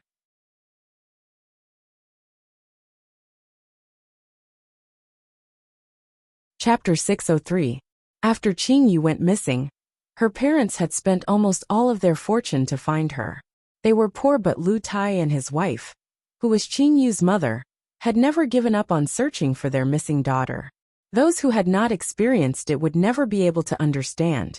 Seeing a living person disappear forever in his own world, knowing that she was still alive, but there was no one to respond to his cries. The feeling was even worse than knowing that she was dead. Especially if you were captured by human traffickers. You would never know where you would be taken, and what you would be done after being captured by human traffickers. Children from Luo village were often abducted. Some might even be taken into the car and driven away. Some of the children who were taken away would have their limbs chopped off, or even their eyes gouged out, making them half-crippled. Then, the traffickers would put the crippled children in a lively market, and make up a series of stories, so that passers-by would take pity on the crippled children and give them money to them. The children would grow up gradually. Many of the elderly and children begging in the market could not speak, and were controlled by the human traffickers. Of course, the pitiful money from begging on the streets would eventually be taken away by the despicable human traffickers. However, if one saw these poor children or elderly on the streets, one must lend a helping hand, because 1 yuan or 5 yuan might save them from a brutal beating. This kind of thing happened frequently even in modern times, let alone in 1998 and 1999. What was different was that Qingyu was abducted directly to the organization. She was lucky enough to survive, and was chosen by Snake Lizard instead. She survived due to her talent. Of course, there were only a handful of people who were as lucky as Qingyu. When Qingyu's mother heard that someone in the village had seen a girl who looked like Qingyu kneeling on the road in Exan City, begging blindly, as a mother, she rushed to Exan City without a word. She did not even inform Qingyu's father Lu Tai about it. It was still night then. The sky was dark and it was raining. When she reached Exan City, Qingyu's mother accidentally stepped on a construction site of a sewer in her haste. The construction workers probably thought that no one would walk around at night, so they did not even put up a warning sign. In the end, Qingyu's mother lost her footing and fell because she was in a hurry. By the time he was fished up again, he was already cold. Lu Ziyan and Lu Qi hated their little sister to the core. She had lost her mother at such a young age, and had died just like that. It was not long before Qingyu came back in one piece. How could he not be angry? How could he not hate him? Scram! Get lost! Get lost! Get lost! Now that our family is living well, why did you come back? How could she have the face to come back? Wasn't it enough that he killed his mother? Do you want to kill my dad too? Lu Xine, get lost. You don't deserve to be surnamed Lu. Lu Ziyan's emotions were raging as he pointed at Qingyu and scolded. Unlike Lu Qi, Lu Ziyun's relationship with his mother was the deepest. Lu Ziyun scolded Qingyu because his mother's death was indirectly related to Qingyu. Lu Qi hated Qingyu as well, but the main reason she hated her was because she was afraid that Qingyu would come back and steal her brother and father's love from her. The more Lu Ziyun spoke, the more resentful he felt. His face was flushed, and he reached out to slap Qingyu. Qingyu did not resist. If one looked closely, her eyes were already wet. Chapter 604. Lu Ziyun's hand that was about to slap Qingyu's cheek was stopped by Yun Jian. His expression was sour. Ce and the other 2 girls had come over as well. Ce held Xiao Yunju with one hand, and placed the box of instant noodles on the floor with the other. Yuni placed the Wangzai milk on the floor as fast as he could.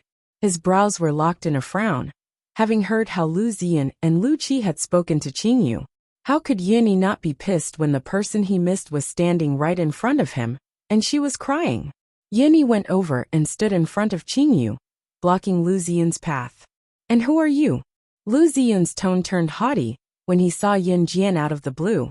Lu Ziyan gave off the vibe of a hooligan to begin with.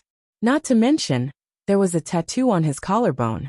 Combined with the tattoo below his collarbone, it wasn't hard to tell that his tattoo was a dragon.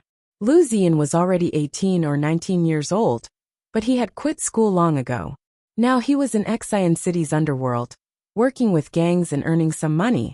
Although Lu Ziyan looked like a gangster, he was not such a person to begin with, nor was he such a degenerate. Ever since his mother passed away in an accident, however, he had become what he was today. Lu Tai's hair had already turned white. After his youngest daughter, Lu Xian, went missing, he and his wife had been searching for her day and night. At the same time, they had to rely on their meager income to survive.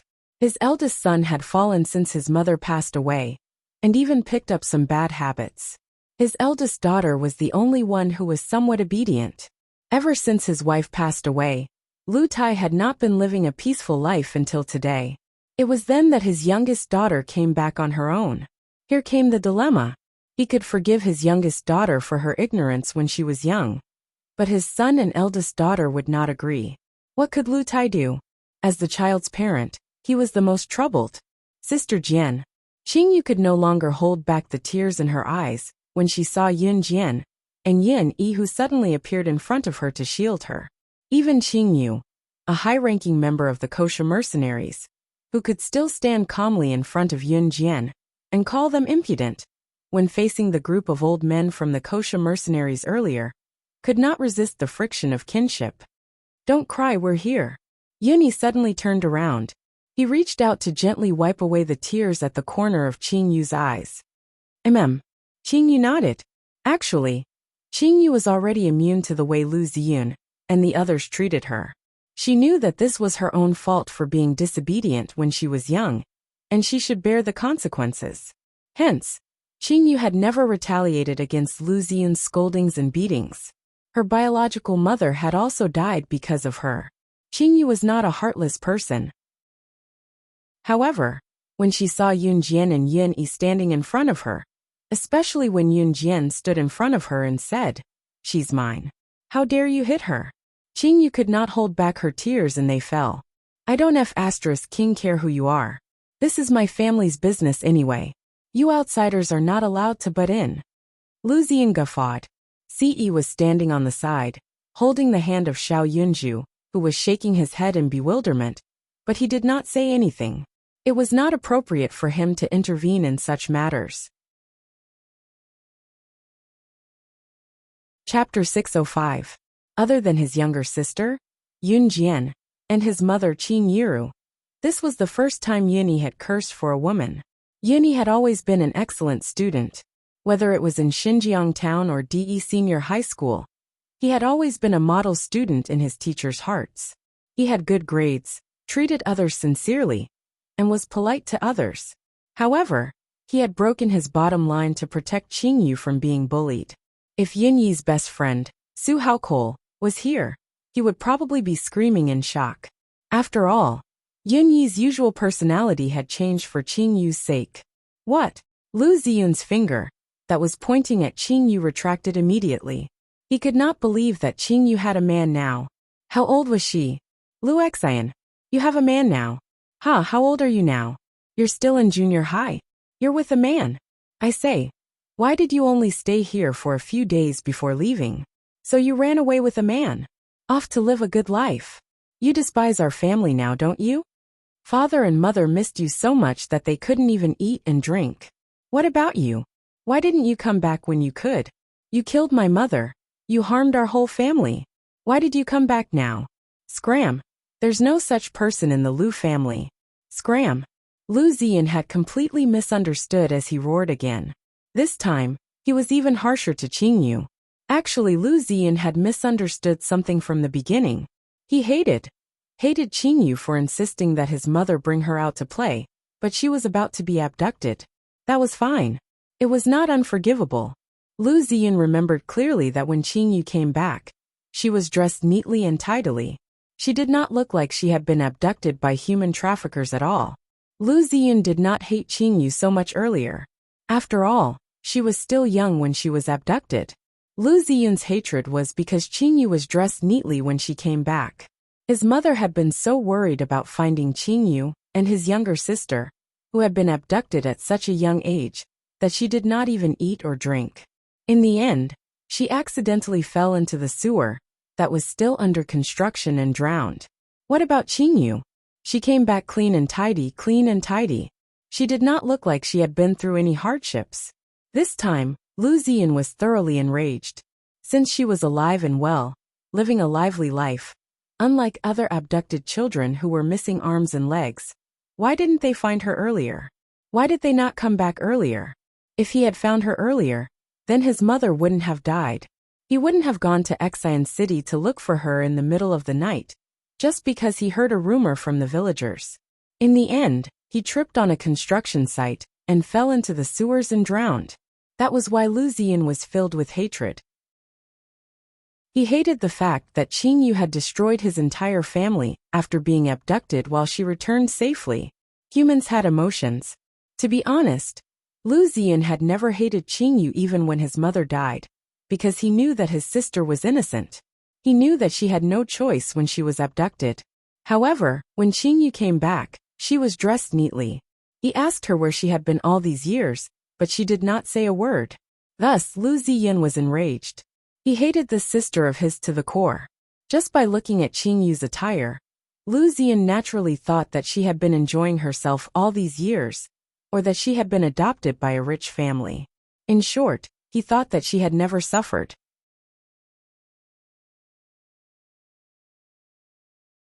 Chapter 606. Yunyi held Qing Yu's hand gently. Qing Yu's hands were shaking uncontrollably. Whether it was Qing Yu, Yun Jian, or Ce and Yunyi who were present, all of them could hear it. Lu Ziyan hated Qing Yu. He probably hated that she had been enjoying herself all these years. He hated that she was enjoying life while they were at home, worried that she would suffer outside. In the end, his mother had died searching for Qing Yu. What about Qing Yu? Their entire family was worried about their younger sister's life. Qing Yu, on the other hand, was enjoying life outside while nothing changed when she returned. To Lu Ziyan, however, he had lost his mother, his most beloved mother. Perhaps Lu Ziyan was not wrong to think so. If she were to put herself in Lu Ziyan's shoes, the mother he loved the most had left him forever because of his long-lost younger sister. Perhaps it was not a hopeless situation, but the worst part was that his younger sister had suddenly returned one day. She was dressed to the nines when she returned, but refused to tell where she had been all these years. Under such circumstances, other than the fact that she had been enjoying life for so many years and only returned home because she missed home, what else could it be? Stop it! Stop it! Xiao Yun, for Dad's sake, please stop it! Lu Tai stretched out his hand, his face paralyzed in pain. To Lu Tai, his wife was the love of his life, but because of his younger daughter, they were separated by life and death. However, he did not resent it because his younger daughter was his own flesh and blood. How could he feel good when he saw how his son treated his younger daughter? Eldest uncle, second uncle, youngest uncle, this is the place. She has enjoyed her life outside and now she wants to go home. My mother must have died in vain. At this time, Lu Qi had returned with a large group of people. Other than the group of teenagers who had come to watch the show, there was also a group of adults who had followed Lu Qi back. Most of the adults were Lu Tai's relatives. Most of the relatives and friends in the countryside were from the countryside. Very few of them had left the countryside. There was only one way to leave the countryside in this era: get into a university and get a decent and stable job in the future. Therefore, when Lu Qi ran out and shouted, all the relatives who were working in the fields came to the house. In particular, the villagers were united. A group of people immediately threw down their hoes and ran over before plowing the land. What happened? What's the matter? A middle-aged man who was standing at the front stepped forward arrogantly. Uncle, she's my younger sister Lu Xian, whom I brought home not long ago. Look at what she's wearing. She must have enjoyed a good life all these years. My mother passed away while looking for her, but she's living a good life all these years. Now that she's back, she's begging for our forgiveness. Lu Qi glared at Qing Yu with hatred. Qing Yu opened her mouth, chilling her heart in front of this group of relatives who were originally close to her, but were now glaring at her menacingly. I didn't. In the end, Qing Yu could only utter such words. You're still denying it? Then why don't you tell me where you went after you were abducted?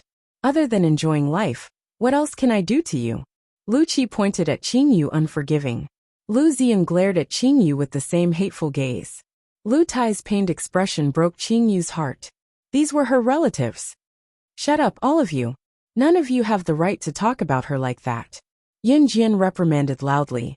Her loud voice shocked everyone present. Don't have the right? How was she unworthy? She was just going to enjoy life. Humph. Lu Qi continued through clenched teeth. Yin Jian was enraged now. She had Yin Yi step back while she walked to Qingyu. She pulled Qingyu's delicate hand and showed everyone her arm that was covered in scars that should have been smooth and fair. Enjoy life? Ha! This is the first time I've heard that someone would be covered in scars while enjoying life. After exposing her arm, Yin Jian turned Qingyu around. She did not expose Qingyu's body, as she tore her clothes from her back to reveal her back that was covered in scars and bruises. Scars from knives and spears were all over Qingyu's back. The new and old scars were mixed together, a ghastly sight.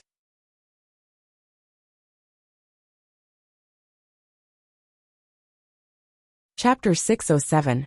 Come to think of it, you guys don't deserve this blessing, Yun Jian said, her deep gaze scanning the crowd. With that, she pulled the corner of Qingyu's shirt down to cover her back again. Yun Jian did not want to do anything, but she could not bear to watch Lu Ziyan and the others misunderstand Qingyu and watch her suffer, but unable to voice out her pain. Did she not know what was on Qingyu's mind? Of course, Qingyu dared not say it out loud. Was she going to say that she took so long to come back because she only had the capability now? Was it because she dared not come back? Qingyu had some influence and status in the world. Of course, the stronger one was in this world, the more enemies they had. If Qingyu came home before she was capable enough, Lu Tai, Lu Ziyun, and the others would probably be killed by the people in this world. It was because Qingyu did not have the ability to protect them at that time. This.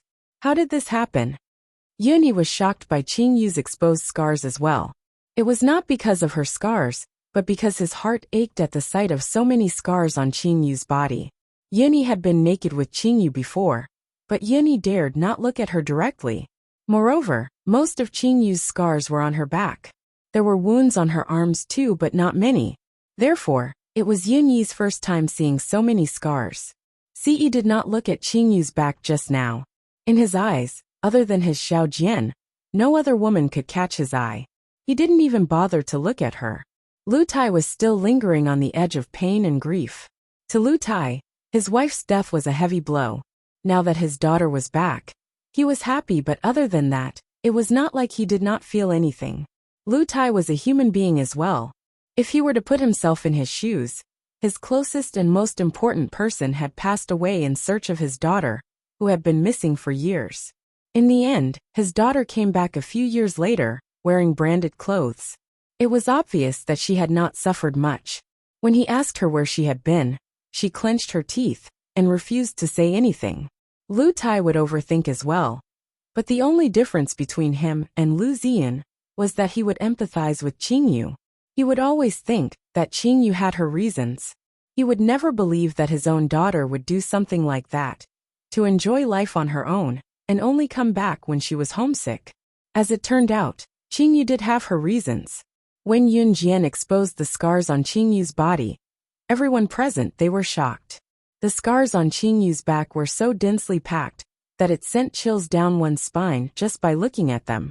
The scars on her back, around her heart, stab wounds after stab wounds to show how much she had tried her best to crawl from the brink of death and survive. Everyone's too. What kind of person was he to be able to survive the ordeal of receiving so many fatal injuries? How old was Qingyu? How much willpower did she rely on to not choose to die right away? How much inhumane treatment did she have to endure? Tears welled up in Lu Tai's old eyes. He opened his mouth and limped toward Qingyu, wobbling. It was a long time before he managed to speak. My Xiao Xian. How did this happen? My child, you've suffered. Tears streamed down his face as he spoke. Dad. For some reason, Qingyu felt like crying today. She had been in an assassin training camp and had been baptized as an assassin. All of this was before she met Yin Jian. She had been shot and stabbed. Which time did she not grit her teeth and persevere through it? When had she ever shed a tear? Chapter 608. Qingyu hugged Lu Tai tightly. This was the warmth of kinship, the dissolution of misunderstandings. Qingyu was comforted after despair and regret. She could feel that although Lu Tai had resented her before, Lu Tai would not hate her, because he was her father. Good child, you've suffered. Lu Tai's eyes were tear-stained, showing his age. Yin Jian smiled, but there was a trace of bitterness in it. Had she not gone through the same thing? How could she not understand Qingyu's pain? Her body before she was reborn had suffered more injuries than Qingyu. Qingyu had only stayed in the assassin training camp for a few months, before she was taken away by Snake Lizard. These few months were hell on earth. Yin Jian, on the other hand, had survived for 6 to 7 years in the assassin training camp with her own abilities. It was only when she was 12 that she officially debuted as slaying god. Before that, the assassin training that she had gone through was unimaginable to a normal person. The winner was king while the loser was a bandit. This was reflected in the assassin's training. If you were weak, you could only die. Among the hundreds of children, those who survived these 6 to 7 years could be counted with one hand. Yin Jian was the strongest among the 5 who survived. She was the pinnacle of her ability. Yin Jian only found out later that she had lost her parents, and only had her younger brother. If she had parents, she would have gone back to them like Qingyu. Her predicament back then might have been worse than Qingyu's. However, when Yin Jian in her past life returned home, her parents had already passed away, leaving only her younger brother, Yin Ju. As Yin Jian pondered, Yin stood aside with clenched fists. He swore that he would never let Qingyu suffer again. He had to become stronger and protect her. However, Lu Zi and Lu Qi, the group of young men and women that Lu Qi had brought along, including the relatives that Lu Qi had called over, were all rooted to the spot in shock when they saw Qingyu's scar. They didn't make a sound, didn't speak because they were stunned. Lu Ziyun, in particular, was rooted to the spot. Lu Ziyun hated Qingyu, but it was not because she had been abducted by human traffickers when she was young. He hated it because his mother had died because of Qingyu, and Qingyu had returned in all her glory, as if she had enjoyed enough, and had returned to beg for forgiveness. Lu Ziyun admitted that his thoughts had been extreme, because of his mother's death. However, when all the misunderstandings were cleared, his heart still ached. Lu Ziyun had memories of Qingyu before she was abducted. She was his biological sister after all. His mother was his dearest family, and so was his sister. He still remembered that his mother had once said that apart from his parents, his 2 younger sisters were his closest relatives. Now that he saw Qingyu suffering so many injuries, his heart was pained as well. A person's heart was complicated. When he saw Qingyu's back that was filled with scars, Lu Ziyan could not bring himself to harden his heart. He walked slowly toward Qingyu but paused before asking, Lu Xian, what have you been doing all these years? Why did you injure yourself all over? There was an obvious change in Lu Ziyan's attitude. Of course, it was impossible for him to change completely after so many years of not seeing Qingyu, and being used to treating her fiercely. Qingyu wiped away her silent tears, still hesitating if she should say it out loud.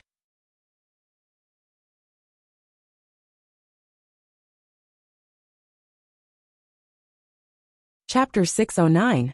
The truth was that Lu Qi and her friends who did not look like good people shuddered when they saw the scars all over Qingyu.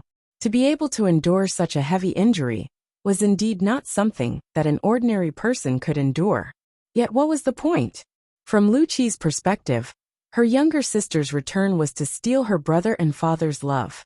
Since Qingyu's return, her father Lu Tai had given her all the good food, treating her like a treasure, afraid that she would hurt herself.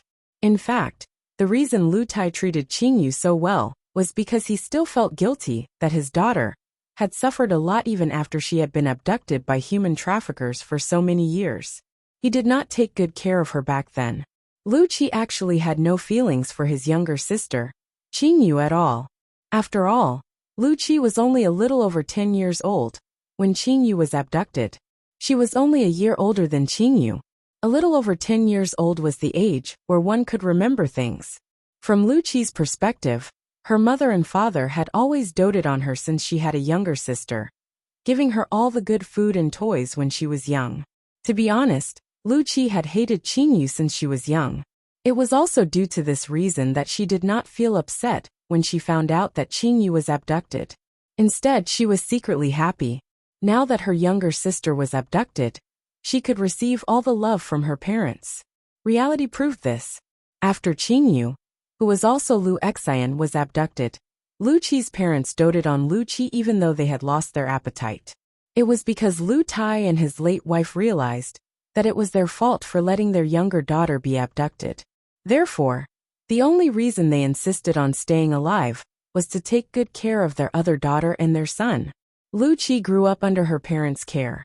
Although Luo village was a rural village, and its economic development was backward, Lu Tai had never let his daughter and son suffer at all. Lu Ziyun had fallen from grace ever since his mother had passed away. Lu Tai had endured all these hardships with tears in his eyes. His wife was gone. If he were to degenerate as well, how could this family survive? When Qingyu appeared, Lu Qi immediately felt that her father's love for her was threatened. Lu Tai took good care of her younger sister, who seemed to have suffered for years outside, even giving her things to her long-lost sister. This made Lu Qi think that Qingyu had returned to snatch away her happiness. Xiao Qi, shut up. How can you say such things? In fact, Lu Ziyun's heart ached when he saw the wound on Qingyu's back. He could not help but growl at Lu Qi when he heard what Lu Qi said. Qingyu Qing was his younger sister, no matter what, his biological sister. Furthermore, Lu Ziyun had a long memory. He remembered the past between him and his little sister. There were feelings. Even when he had yelled at Qingyu to get lost, Lu Ziyun had never insulted Qingyu with words that could easily be misunderstood in front of everyone. Lu Qi's to say that Qingyu, you're not innocent. Among the children who were abducted by human traffickers, some of the beautiful girls would be abducted and become prostitutes at a young age, earning money by accompanying customers. This had happened many times in Luo village. Was this not what Lu Qi was referring to when she said that Qingyu was involved in an illegal business? Anyone with a discerning eye would know that.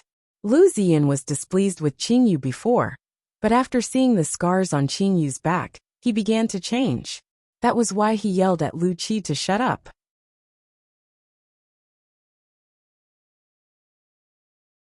Chapter 610.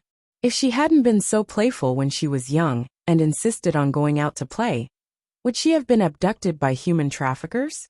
Would our mother have died so innocently? Brother, what's wrong with you? Why are you speaking up for her?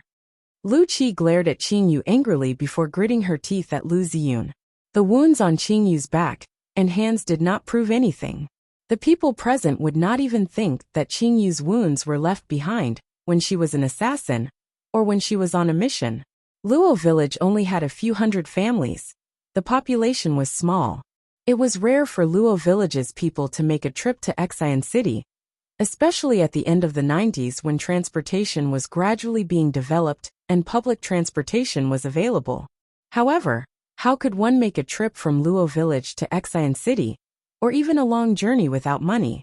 The people of Luo village relied on farming to support their families.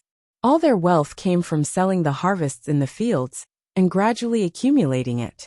Therefore, in comparison, the people of Luo village did not know much. They knew what assassins and secret agents were. But the villagers of Luo village would never have guessed that Qingyu was abducted to be trained as an assassin. In comparison, the closest thing to reality was what Lu Qi said. Qingyu was indeed beautiful. Although Qingyu had a baby face, her features were delicate. Her nose bridge was high, and her small face had a unique charm to it. If the people present were to explain the scars on Qingyu's body, the most convincing explanation for what Qingyu had been doing during her disappearance was that she was working as a prostitute in a brothel. It was not like there was no precedent for a girl in the village being abducted. Moreover, Qingyu was beautiful and covered in wounds. Girls who were sold to brothels would be beaten if they were disobedient. Some would even be beaten until their flesh was torn apart. Some customers with strong tastes would not even see these girls as human beings. Qingyu was consistent with this. She refused to say what she had been doing during the time she was abducted. If she had been in a brothel and engaged in shady business for so many years, it would be strange if she was willing to talk about it. Therefore, the way most of the people present looked at Qingyu had changed. There were even a few people who looked at Yun Jian with the same disdain. They were still thinking, since Yun Jian and Qingyu are friends, they must be the same. TSK. What a pity that these two beauties actually came from a brothel. They must be the kind of women that could be ridden by tens of thousands of men.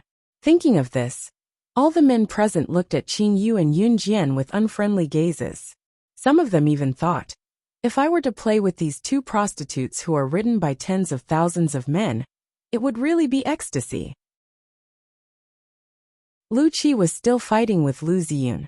Standing beside Yun Jian, Ce, who was also a man, could clearly feel the gazes of the surrounding men staring at his woman with ill intentions.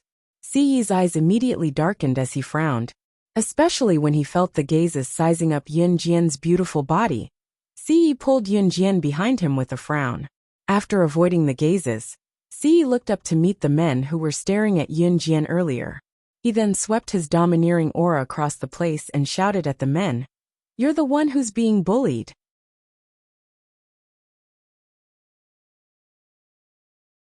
Chapter 611. Lu Ziyun had no intention of humiliating Qingyu in front of everyone. Such a thought had never crossed his mind. She was his sister after all. Lu Qi's words earlier had caused Lu Ziyun to frown. Initially, he had wanted to persuade Lu Qi to stop talking so much. Before he could say anything though, the group of uncles who were called over by Lu Qi and the old bachelors in the village, who were here to watch the show, were all staring at Yun Jian lecherously. They did not look at Qingyu with lewd eyes because she was Lu Tai's daughter after all. Even if they wanted to, she was still Lu Tai's daughter. Yun Jian was different though. Everyone thought that Qingyu must have been sold into a brothel. Yun Jian must be the sister that Qingyu met in the brothel. She must be a prostitute who was ridden by thousands of men. Women earned money by spreading their thighs was the fastest way. That was what the men thought. It further convinced them that Qingyu and Yun Jian were from a brothel. After all, Qingyu was abducted when she was young. Even if she was adopted by a kind soul, how could she wear branded clothes when she came home? She looked like she came from a rich family. Only by earning money in that way could a young girl like her afford branded clothes. Yun Jian, who knew about Qingyu's injury, must be the same as Qingyu. Therefore, Lu Qi's uncles and the old bachelors who were here to watch the show were all looking at Yun Jian lecherously. They could not touch Qingyu, but it did not mean that they could not touch her friend. Moreover, Yun Jian was exquisite and beautiful, even prettier than Qingyu. This made the group of old bachelors present feel their hearts itch. Even if they had wives and children at home, their eyes would change color when they looked at Yun Jian. Some of the old bachelors in Luo village could not find a wife because they were poor. There were plenty of such people in the village. It was not surprising to see them. The old bachelors in Luo village had one thing in common: they were gluttonous and lazy. It was precisely because they were gluttonous and lazy that their families were so poor that they naturally had no money to marry a wife. These people were only here to watch the show, but once they heard it, they really imagined Qingyu and Yun Jian to be that kind of person. Therefore, they did not hold back with their words. A short, bald-headed man with a limp spoke in front of Ce, his tone dripping with arrogance. "Young man, are you crazy? Is this woman your woman?" Ha. Ha ha. I looked at her tender breasts. TSK, those breasts, they're really plump. They're probably the result of being pampered, right? Since this is your woman, young man, let's make a deal. Since your woman is for sale, why don't you let me play with her? I'll give you money. This short old bachelor was only 1.55 meters tall, shorter than Yun Jian. He was considered short among men. Looking at Yun Jian, his heart had long been itching. Now that he said such words, it was even more disgusting. Even Lu Ziyun, who had just improved his attitude towards Qingyu, could not help frowning when he heard it. Ce's eyes darkened when he heard the short old bachelor's words. His murderous intent rose. He could not even bear to touch his own woman.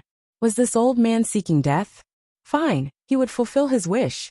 Ci pulled out his pistol from his belt. The silver pistol was suddenly taken out and pointed at the short old bachelor. Ci's lips curled into a murderous smirk. You can die now.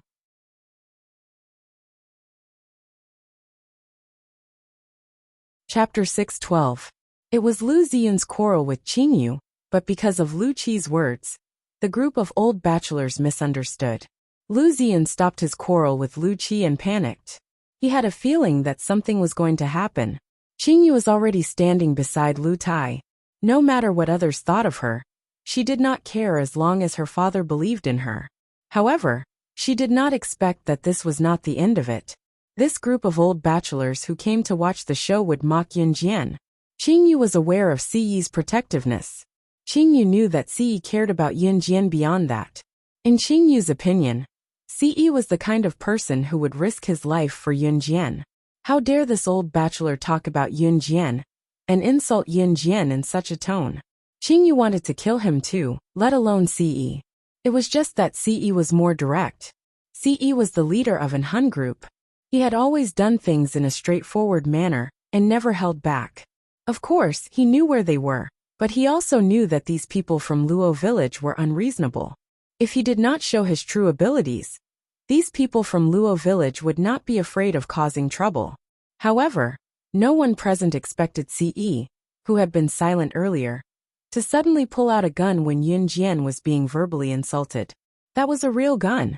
What was more terrifying was that he actually dared to shoot. Ah, it's a gun. Lu Qi, who had been confident earlier, was completely shocked when she saw Ci pull out a gun. Everyone at the scene was completely dumbfounded. The short old bachelor who had slandered Yunjian was so shocked that he stood rooted to the ground, unable to move. With a loud bang, Ci had already fired. However, just as Ci fired, Yunjian suddenly reached out to block it and gently shifted Ci's aim. Ci was not guarded against Yunjian at all. His love for her was true. Even if Yunjian were to kill him now, he would not hate her. If it had been in the beginning when Ci had no feelings for Yunjian, he would not have done this. However, even if Yunjian wanted to kill him now, he would not stop her. Because he would do whatever she wanted, as long as it was what she wanted. As a result, the shot missed the short old bachelor and hit a pile of sand and stones in the distance that was going to be used to build a house. The old bachelor, who had just narrowly escaped death, was drenched in cold sweat. Why is there a gun here? Isn't it forbidden to carry guns now? The other old bachelor standing beside the short old bachelor was so scared that he shouted out loud. The short old man had also touched a gun when he was young. In the early years, before the country banned the use of handguns, many people had guns in their hands. Most of the men present had more or less touched guns when they were young, therefore it was not strange for them to have guns. When the short old man saw that Yunjian had pushed the bullet away for him, he did not realize that he had just escaped death. Instead, he became even more complacent. He touched his bald head and thought that Yunjian had been attracted by his good looks. He looked at Yunjian and said in front of Ci, "Yo, little girl, you have good taste. How about it? Do you want to have sex with me? I'm definitely stronger than any man you've slept with before." As soon as he said this, Ci pointed the gun in his hand at the short old man's forehead. However, Yunjian covered Ci's slender hand. Everyone present was terrified. They thought that Yunjian was afraid that something would happen.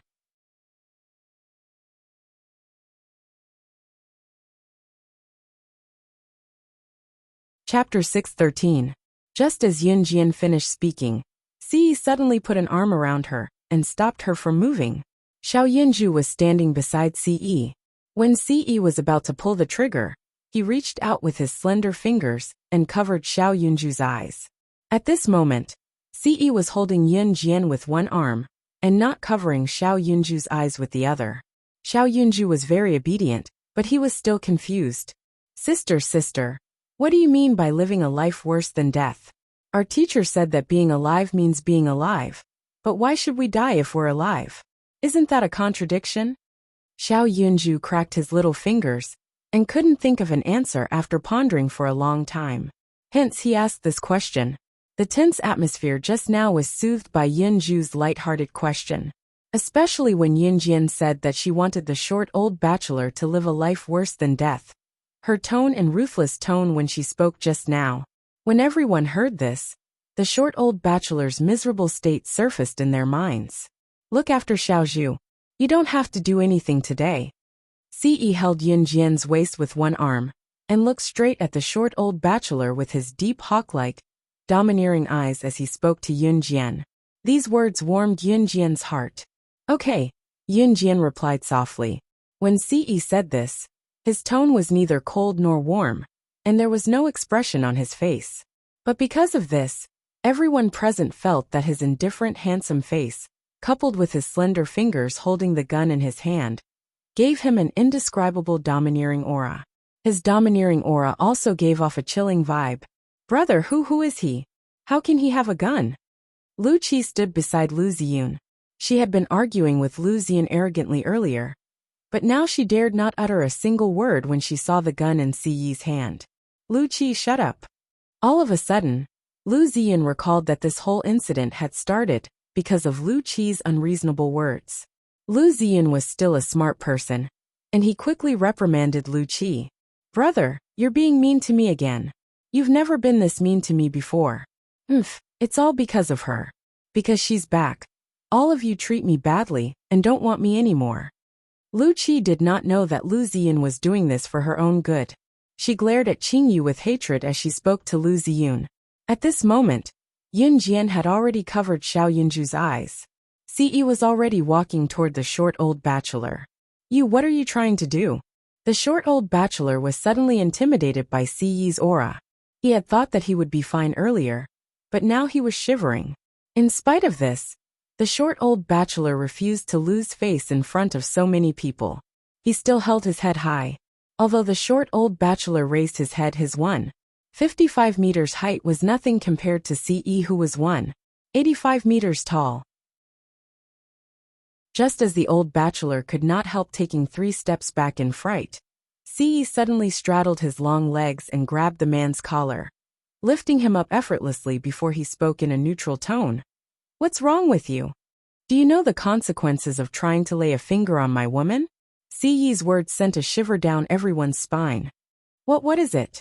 The short old bachelor looked rather comical as he was lifted up by Ce in the air. Ce suddenly flung the short old bachelor away. While he was in mid-air, he raised his gun and aimed at the short old bachelor's groin and fired a shot. Bang!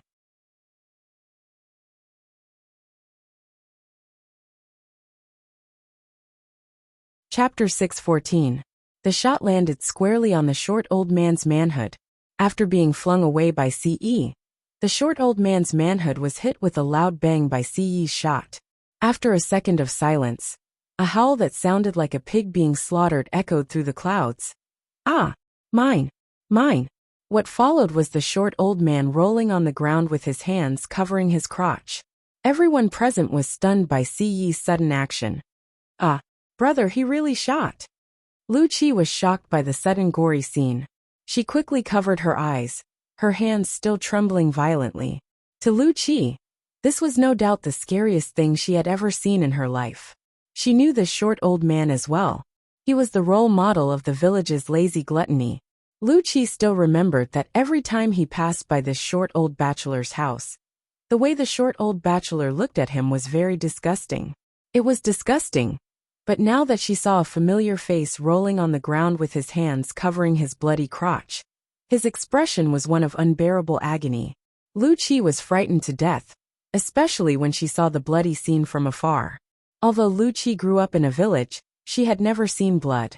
Both her parents treated her like the apple of their eye. Although their family's conditions were a little poor, Lu Tai would work himself to death and never let Lu Qi suffer, even a little bit. Therefore, Lu Qi's fright was not to be underestimated. Lu Ziyun was frightened as well.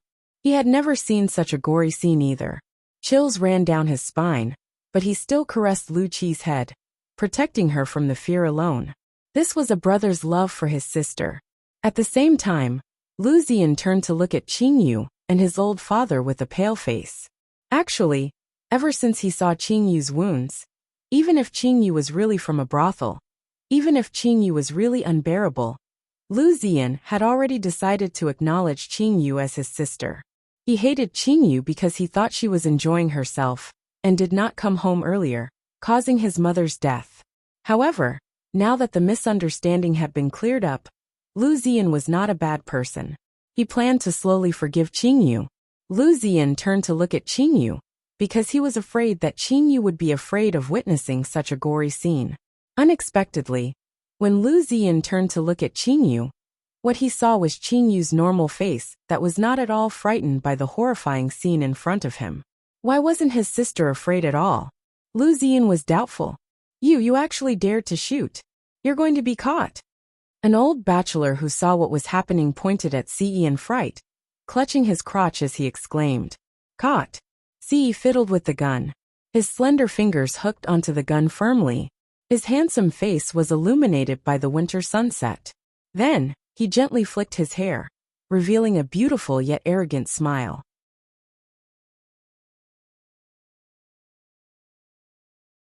He said to the old bachelor, "I want to see which one of you has the guts to capture me."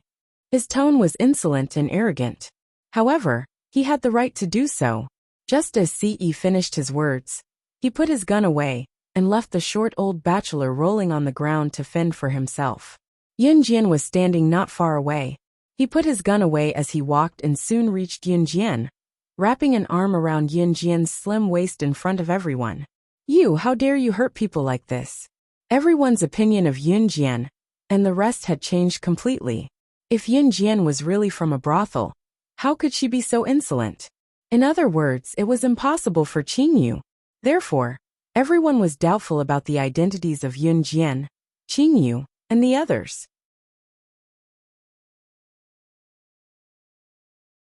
Chapter 6:15. If she dared to kill someone, what else would she not dare to do? Yunjian's words caused panic among the crowd, especially the group of old bachelors who saw Yunjian as a woman for sale. They were now looking at Yunjian in disbelief, trembling in fear. Although Yunjian was not the one who fired the shot, the way Ce pampered Yunjian was enough to shock everyone present. The short old bachelor who had just lost his manhood had only spoken a few words about Yunjian, but Ce had already crippled his manhood. Under such oppressive circumstances, who would dare to make a sound? If this wasn't courting death, then what was? As for the short old bachelor, who was rolling on the ground with his hands covering his crotch, no one wanted to bother with him. After all, this short old bachelor was not a good person. However, it would not be good if someone died. Therefore, some of the older and more experienced people went over to help the short old bachelor up and headed to the only old clinic in Luo village. Those who were there to watch the show dispersed. What a joke! Who would be willing to be like that short old bachelor and watch a show, only to end up losing his manhood? What else could it be if not the loss outweighed the gain? Therefore, the crowd dispersed after a short while. In the end, even Lu Qi's group of friends left the place. They were practically running away. Xiao Xiaoxian, who are these friends of yours?" Lu Tai asked Qingyu as he glanced at Ce and Yunjian fearfully after everyone had left. Lu Tai was a farmer who had lived in Luo village his whole life and had not seen much of the world. Therefore, he felt a sense of fear when he saw Yunjian and Ce. "Dad." Qingyu wiped her lips and glanced at Yunyi, about to reply to Lu Tai when Lu Tai interrupted her. A voice that was louder than Qingyu's came through. "Dad, look at her. What kind of friends does she have? How could they beat someone up like that? We're done for. What if they come looking for us? We can't afford it with our family's condition." Lu Qi's exaggerated voice drowned out the words that Qingyu wanted to blurt out. We didn't hurt him anyway. So many people in our village saw it. If anything happens, it's their fault." As Lu Qi spoke, she pointed at Yunjian and Ce with her not-so-slender and rather plump fingers. "It's all on me," Qingyu said bitterly, lowering her gaze after Lu Qi spoke. Xiaoxian. Lu Tai's pain was unbearable. He finally found his youngest daughter, who had suffered outside for so many years, but his other children were at odds with her. There was nothing more difficult to deal with than this. "Dad, it's fine." Qingyu turned to smile at Lu Tai, her expression forced. Qingyu knew now that it was difficult, extremely difficult, for her to reconcile with her brother and sister. However, her father would not.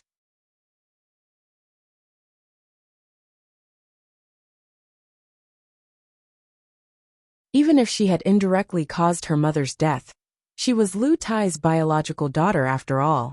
Xiao Xian, I've let you suffer.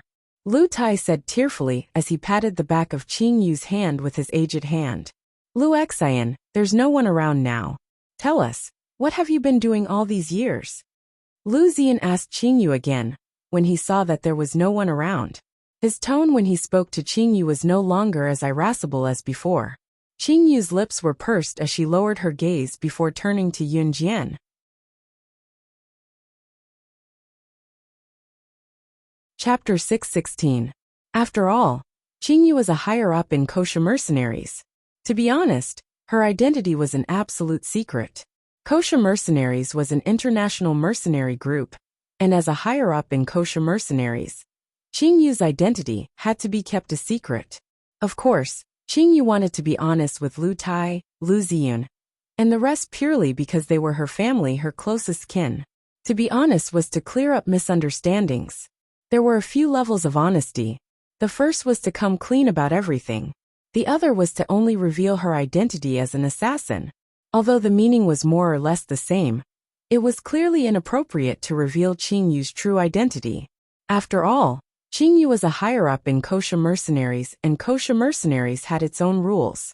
The rules were set by Yun Jian, and even Yun Jian herself could not easily break them, let alone Qingyu. Yun Jian was protective, but she would not relent when it came to her bottom line. Lu Ziyun was puzzled by Qingyu's turn to look at Yun Jian. Lu Ziyun was no fool. Naturally, he could tell from the interaction between Qingyu and Yun Jian that Yun Jian and Qingyu must be related in some way. As for what they were related to each other, no one could say for sure. Unless Qingyu came clean. Xiao Xian, it's alright now. We're at home. Dad didn't have the ability to find you and let you suffer outside. Dad will take care of you from now on. Dad will never let anyone bully Xiao Xian. Dad! Lu Tai thought that Qingyu did not want to talk about the past. His aged face was bleak. He spoke continuously, but halfway through, tears welled up in his eyes. Lu Tai even wiped away his tears with his dry old hand. Seeing that Qingyu refused to tell him where she had been all these years, Lu Tai could confirm one thing. His Xiao Xian had indeed suffered a lot. Dad, it's not your fault. It's not Mom's either. If anything, it's my own fault for being playful when I was young. Qingyu stood beside Lu Tai, her heart aching as she patted his back lightly to comfort him. Say it. Yun Jian suddenly spoke up just as Qingyu was about to keep her mouth shut. Qingyu's hand that was soothing Lu Tai's emotions paused abruptly, as she turned to look at Yun Jian in surprise. Sister Jian, it's better to make certain things clear, Yun Jian said to Qingyu with a smile. If it was the Yun Jian from her past life, she would never have supported Qingyu's confession. In the past life, slaying God was unintentional. In her previous life, even when her younger brother died, it was inevitable for her to be sad. But it was not to the extent that she would die.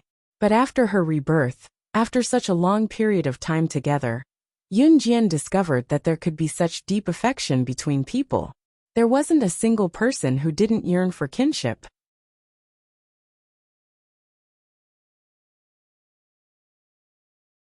In her previous life, Yun Jian yearned for kinship, but what she yearned for was perhaps only kinship, the feeling of being cared for. Not that person. Until now, Xiao Yunju, Qin Yiru, and Yuni had completely integrated into her life.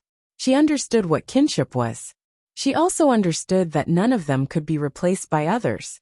Qin Yu nodded solemnly after getting Yun Jian's permission. Seeing that Qin Yu was going to come clean, even Yun Yi could not help pricking up her ears. Lu Ziyan was even more focused. Lu Qi was the only one who didn't seem to care at all.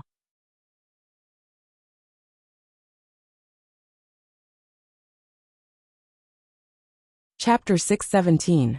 When I was abducted back then, I was brought to a small island. Later, I realized that there were at least a few hundred children who were abducted like me. Qingyu paused when she said this, as if she could still recall the fear she felt back then. I was scared, very scared, but I couldn't cry. Dad, I still remember when I was young. You said that if one day I forgot the way home, I must stand there and wait for you, because you will definitely find me. No matter where I am, you will come and find me. Qingyu reached out to hold Lu Tai's old palm when she said this. Before Qingyu was abducted, Lu Tai loved his youngest daughter dearly. He was a true farmer. When he worked in the fields, he would bring his youngest daughter along and tell her stories. As he told more stories, Lu Tai would talk about principles that little Qingyu could not understand. He was not educated, but he knew a lot of principles after living for so long. However, this was the only thing that Qingyu understood. Perhaps many parents would remind their children to be safe, but to Qingyu, what her father told her was the truth that she would remember for the rest of her life. Tears trickled down from the corner of Qingyu's eyes. She continued under everyone's gaze. I stood there all the time, not daring to go too far. Then some children ran away out of fear. When a child took the lead and ran, a group of children followed. But that was a small island. Other than the island, there was an endless ocean around. The group of children who ran away were all killed by a group of men carrying machine guns. Their bodies were also dragged away. All the bodies of the children who ran away were fed to the wolves. Qingyu's tone was slowly returning to normal. After that, they started training us children who didn't run away. For months we trained day and night. It was also there that I learned how to kill. Qingyu raised both her hands as she spoke. Lu Qi's legs were already trembling when she heard Qingyu talk about how she killed without any fluctuation in her tone. As if killing a person was as simple as having a meal. Dad, I think you should know. That's right. It's an assassin organization, and I'm an assassin. Qingyu paused. However, my luck was very good. I stayed in the organization for a few months and met Master. Master took me away from that terrifying place. Otherwise, I would have been a cold corpse by now. If Snake, Lizard had not taken Qingyu away back then, Qingyu would not have been able to escape from that place with her ability alone. She did not have Yunjian's skills nor Yunjian's ability. Qingyu's skills could only be considered above average. If Qingyu had been like Yunjian, she would not have been able to leave the assassin organization alive. This was because out of hundreds of people, only a few had survived. Qingyu stopped there. She did not tell Lu Tai and the rest that she had been following Yunjian ever since. Qingyu knew that Yunjian did not want to expose her identity. Assassin? Xiaoxiaoxan. These wounds on your body, there. Lu Tai's eyes widened as he stared at Qingyu in disbelief with his mouth agape. I was stabbed by someone. There's also a gunshot wound. Qingyu did not hide it since she had already revealed it. Lu Xi knew. Lu Ziyan was speechless from Qingyu's words. His sister, the sister that he thought had returned in glory, had gone through such pain. Chapter 618. The kidnapped sister was not sold to a prostitute's brothel. Nor was she crippled and left to beg on the streets. Both of these were common occurrences in the real world. There were even quite a number of children from Luo village who were abducted. By the time their parents found their children, they were already crippled. How could a girl who had been a prostitute get married? Which one of the crippled beggars on the streets was not missing an arm or a leg? How would they live in the future? Some of them were even blinded. These were nothing more than human traffickers' tactics to gain sympathy from passers-by. These detestable human traffickers did not destroy a person, but a family's happiness. However, these were not Qingyu's experiences. She had gone to a place even crueler, an assassin's organization. Perhaps they had been abducted to become prostitutes, or perhaps they had been crippled and forced to beg on the streets. It was unfortunate, but at least this group of people was still alive. What about an assassin's organization? This was a place where the winner was king, and the loser was a bandit. If one did not have the ability, one would die. In an assassin's organization, there were hundreds of children, but only a few of them survived until the end. Sometimes there were not even 3 of them who survived. Yet his sister had been kidnapped to such a place. Lu Ziyan's heart skipped a beat. It was also in this second that his hatred for Qingyu was completely set aside. He hated her because he thought that Qingyu did not want to go home, because she was enjoying life all these years. But when he knew what she had been through, as her brother, Lu Ziyan's heart still ached. This was his sister after all. My Xiao Exine, you've suffered. It's all Dad's fault. I couldn't find you and didn't keep my promise. It's Dad's fault, it's Dad's fault. Lu Tai's soul almost left his body when he heard Qingyu's story. He thumped his chest and yelled at himself for being useless. He really did not expect his younger daughter to be kidnapped and sent to an assassin's organization. Those who entered a place like that would die without a doubt. Dad, didn't I come back alive? Dad, don't blame yourself. If it weren't for you telling me to wait for you at the same spot when we got separated, I would have been running around with those kids. Qingyu quickly grabbed Lu Tai's hand and comforted him. If Qingyu had run around like the other children, she would have died on the spot. As expected, Lu Tai's emotions calmed down at once when Qingyu said that. Yun Jian scanned everyone's expression and realized that Lu Ziyan had completely cleared up his misunderstanding of Qingyu. As for Lu Qi, she was Qingyu's elder sister. At this moment, Lu Qi's heart was filled with complicated emotions. Lu Qi had always thought that Qingyu's return was to snatch her father and brother's love away from her, but she still felt a twinge of pain when she knew what her sister had gone through. To Lu Qi, her younger sister Qingyu had snatched away all her childhood love. When her younger sister was abducted, Lu Qi was indeed vaguely happy, because her love for her had returned. However, there was also a sense of emptiness in her heart, as if something was missing. Lu Qi had always had a sharp tongue. No matter how hurtful her words were, no one would dare to claim second place if she claimed to be the best. So Dad, we must live together as a family from now on. Qingyu flashed a bitter smile. Lu Tai nodded heavily touched.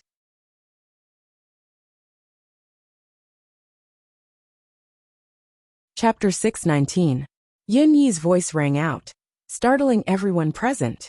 They then recalled how Yun Yi had claimed that Qingyu was his woman in front of everyone to protect Qingyu.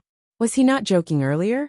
To be honest, Lu Tai really thought that Yun Yi was joking earlier. After all, to Lu Tai, a young man like Yun Yi was quite outstanding. Yun Yi was handsome and seemed like a nice person. One look, and one would know that he was a reliable person. Of course, Lu Tai would not associate his youngest daughter with Yun Yi. Based on the situation earlier, Lu Tai would have thought that Yun Yi had claimed that Qingyu was his woman because they were friends, and that Yun Yi was only trying to support Qingyu. However, just as he was enjoying himself with his youngest daughter, and everyone's mood was getting better, Yun Yi suddenly spoke. Did he really have something going on with his youngest daughter? After all, he did not watch Qingyu grow up. With a frown, Lu Tai began studying Yun Yi carefully. Xiao Exane. He is. Lu Tai pointed at Yun Yi, who was standing not far away from Yun Jian, and asked Qingyu, Dad, he's my friend's brother. Qingyu knew that Lu Tai did not care about her past at all. She held his hand affectionately with a smile and told him, Yun Jian was the friend Qingyu mentioned. Even if they were blind, they could tell that Yun Jian was her friend. In spite of it, Qingyu's words made Yun Yi choke. What did she say? Did she just say that he was her friend's brother? That was all? Friend's brother? We've slept together, and you're saying that I'm your friend's brother? Once Yun Yi heard her, he went to Qingyu and grabbed her slender wrist without exerting much force. He could not bear to hurt Qingyu if he used too much force. Uffed. When Yun Jian heard her brother's words, she couldn't help but laugh on the spot. Following Yun Jian's smile, the atmosphere was lifted from the tense atmosphere just now. What are you talking about? Qingyu's eyes bulged, refusing to admit it. However, when she heard Yun Yi's words, warmth flowed through Qingyu's heart. Say what? Do I need to repeat myself? We are already sleeping in the same bed. What do you think is our relationship? Yun Yi also directly threw away the burden of being a gentleman and became a robber for once. His purpose of coming here was obvious as well, to woo Qingyu. Qingyu could not retort. She pouted and turned to Lu Tai. Dad, look at how he's bullying me. Lu Tai was speechless. Qingyu turned to Yun Jian and said coquettishly, Sister Jian, your brother is bullying me. You have to help me. Caressing Xiao Yunju's head, Yun Jian looked away but said, I didn't see anything. Qingyu was speechless. Brat, how dare you bully Lu, my younger sister? Lu Ziyan suddenly went up and grabbed Yunyi's collar, asking like a ruffian. Qingyu's eyes glinted in shock when he suddenly called her his younger sister. I'll take responsibility. Yunyi, who was grabbed by the collar, did not fight back as he said seriously. Just as the mood of the group turned for the better, a group of menacing people walked over with hoes in their hands, looking menacing. It's them. They're the ones who ruined Laosan's manhood.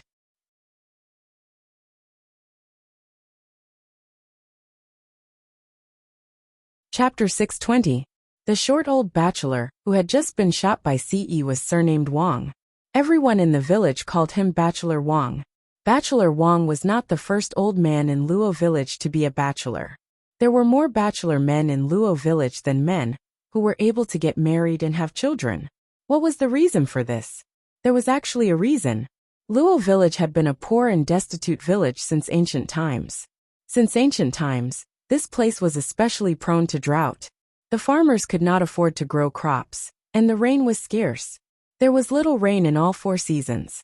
And Luo village's ancestors had passed down a preference for boys over girls.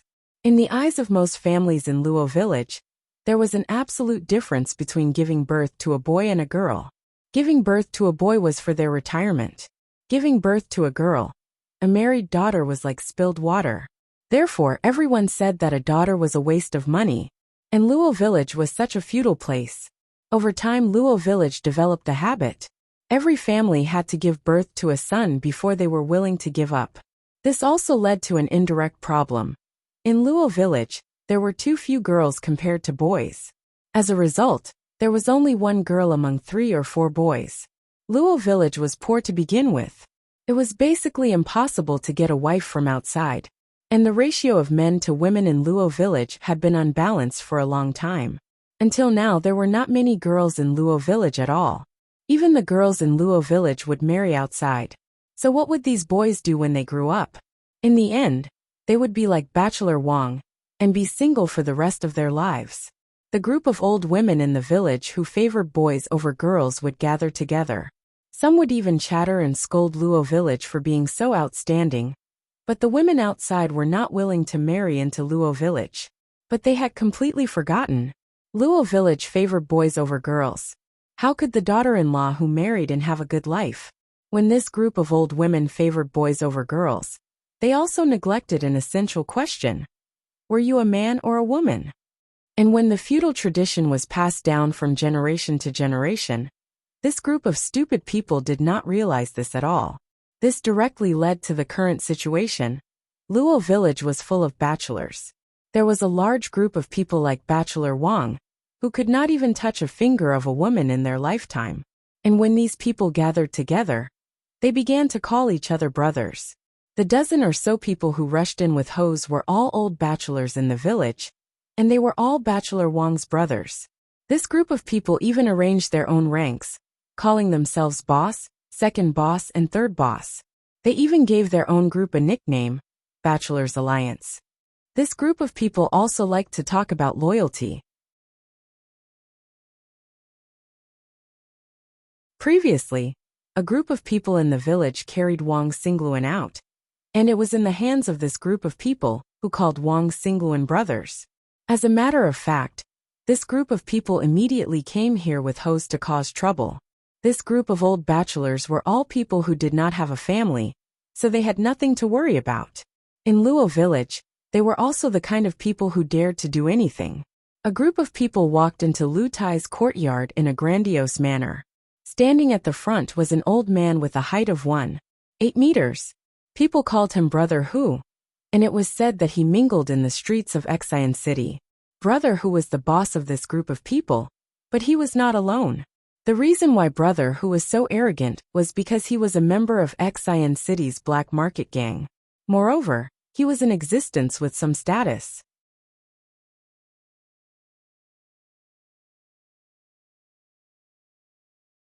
Chapter 621. Lu Ziyan was also part of Xian City's underworld. After his mother, Qingyu's birth mother, passed away in search of Qingyu, Lu Ziyan dropped out of school right away. Since then, Lu Ziyun had fallen from grace. There was nothing Lu Tai could do about it. To Lu Ziyun, losing his mother was a reality that he could not accept. Lu Ziyun had been in the underworld for quite some time now. Lu Tai only knew that he had joined a gang in Xian City, but he did not know the details. Lu Ziyun had been in the underworld for so many years, but he was only at the bottom. Who was Brother Hu then? When Lu Ziyun had just joined the underworld, Brother Hu was already a high-ranking member of a big gang. Although Brother Hu was not a particularly reputable high-ranking member of the gang, Brother Hu's status was enough to crush Lu Ziyun. Hence, when Lu Ziyun saw Brother Hu, he was actually a little nervous and afraid.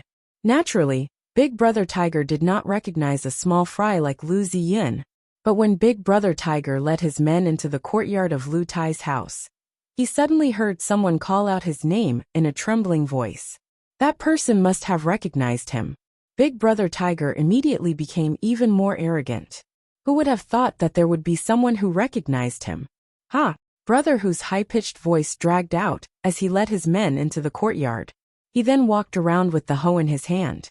Suddenly, Brother Hu's gaze paused when he saw Yun Jian and Qingyu. Oh my, these two youngsters are quite pretty. Brother Hu was a high-ranking member of a big gang in Xian City. He had played with countless women, but when he saw Yun Jian and Qingyu, he felt like his world had changed. Yo yo yo yo! Brother Hu whistled and sized up Yun Jian and Qingyu with a roguish gaze before he tapped the ground with the hoe in his hand. You guys touched my third brother just now. Do you have a death wish? Brother Hu suddenly shouted. His arrogant voice sent chills down the spines of most of the people present. Lu Tai was just a villager. He had been honest and dutiful all his life, and had never encountered something like this. He was afraid, but he pulled Qingyu's hand in an attempt to shield her behind him. Your third brother? Ce lazily leaned against a corner of the wall. His eagle-like eyes had already turned to look at Brother Hu. His lazy tone carried an aura that couldn't be ignored.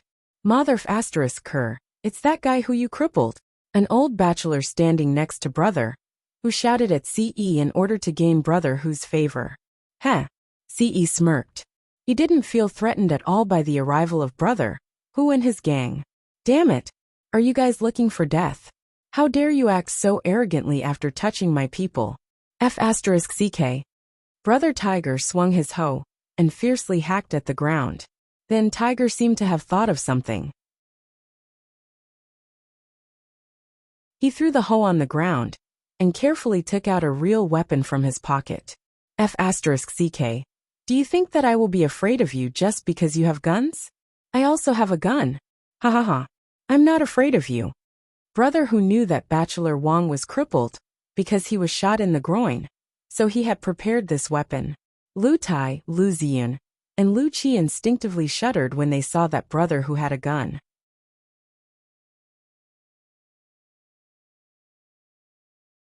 Chapter 622. Brother Hu's heart skipped a beat when he saw Yun Jian suddenly taking out a butterfly knife and twirling it around. F***ck. Brother Hu cursed in his heart. How could he be intimidated by a woman who had a knife in her hand? This was illogical. Looking at Yun Jian's exquisite face and the exquisite body wrapped in winter clothing, Brother Hu felt an itch in his heart. Do you know who I am? Brother Hu hooked the gun in his hand and turned it around to show off his cool to Yun Jian. After showing off his cool, Brother Hu was even more pleased with himself. He was a handsome man when he was young. Coupled with the way he twirled the gun around, it was enough to attract a large group of young women. Looking at Brother Hu's cool act in front of her, coupled with his overly muscular body that was close to fat, Yun Jian kept the butterfly knife in her palm. She looked at Brother Hu and said word by word, "You're a pig. You're a pig."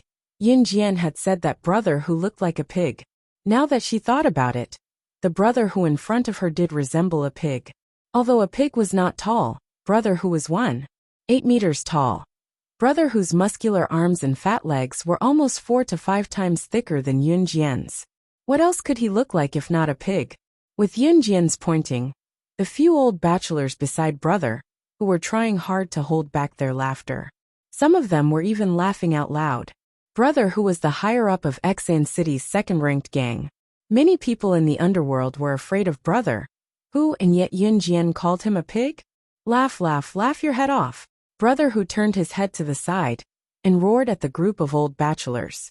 Just as he finished, Brother Hu turned his gaze to Qing Yu and Lu Ziyun. Brother Hu said to Lu Ziyun directly, "You're from Xian City's underworld too, aren't you?" Hee. I heard that's your sister who just came back? She's not bad looking. Kid, lend me your sister to play with for a few days, and I'll promote you to be my underling in our gang. How about that? Brother Hu said to Lu Ziyun, as if he was the one who was at a disadvantage. Lu Ziyun had been trembling just a moment ago, but upon hearing Brother Hu's words, an indescribable rage suddenly erupted from within him. Qing Yu had suffered so much. Perhaps Lu Ziyun would blame his sister if he did not know. Even if Lu Ziyun did not know about Qing Yu's suffering, he only wanted to chase her away because he was too angry. Lu Ziyun was a gangster, but he was a man with dignity. There was no way that he would do something like exchange his sister for his position. Pfft! Get! If you dare to touch my sister, I won't let you off even if I die. Lu Ziyun roared out. His weak and feeble demeanor had been completely reversed in an instant. Even Qing Yu was shocked. Brother! Qing Yu cried out, touched. F***ck. Brother Hu roared, looking back and forth between Qing Yu and Yun Jian.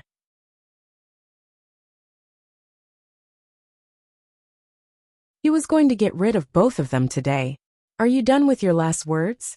Just as Brother Hu was going crazy, Siyi's cold yet domineering voice came from the side. Siyi changed his stance when he heard him. He was no longer leaning against the wall but was walking over. What last words? F***ck. Who do you think you are? Brother Hu yelled when he realized what was going on. He was infuriated by Siyi's words. Looks like you're done. You can die now. Siyi did not even look up. Then he held the gun in his hand like a magic trick. I have a gun too. However, before Brother Hu could raise his gun, Siyi's long fingers had already pulled the trigger. Bang! That you're tuning in to the Li Mei's Sword of Destiny YouTube channel. We're so grateful for your support, and don't forget to subscribe to join us on this incredible journey through captivating stories. Your generosity through donations truly makes a world of difference, as it's the primary source of revenue that allows me to expand and enhance this channel for you. Thank you from the bottom of my heart for being a part of this adventure.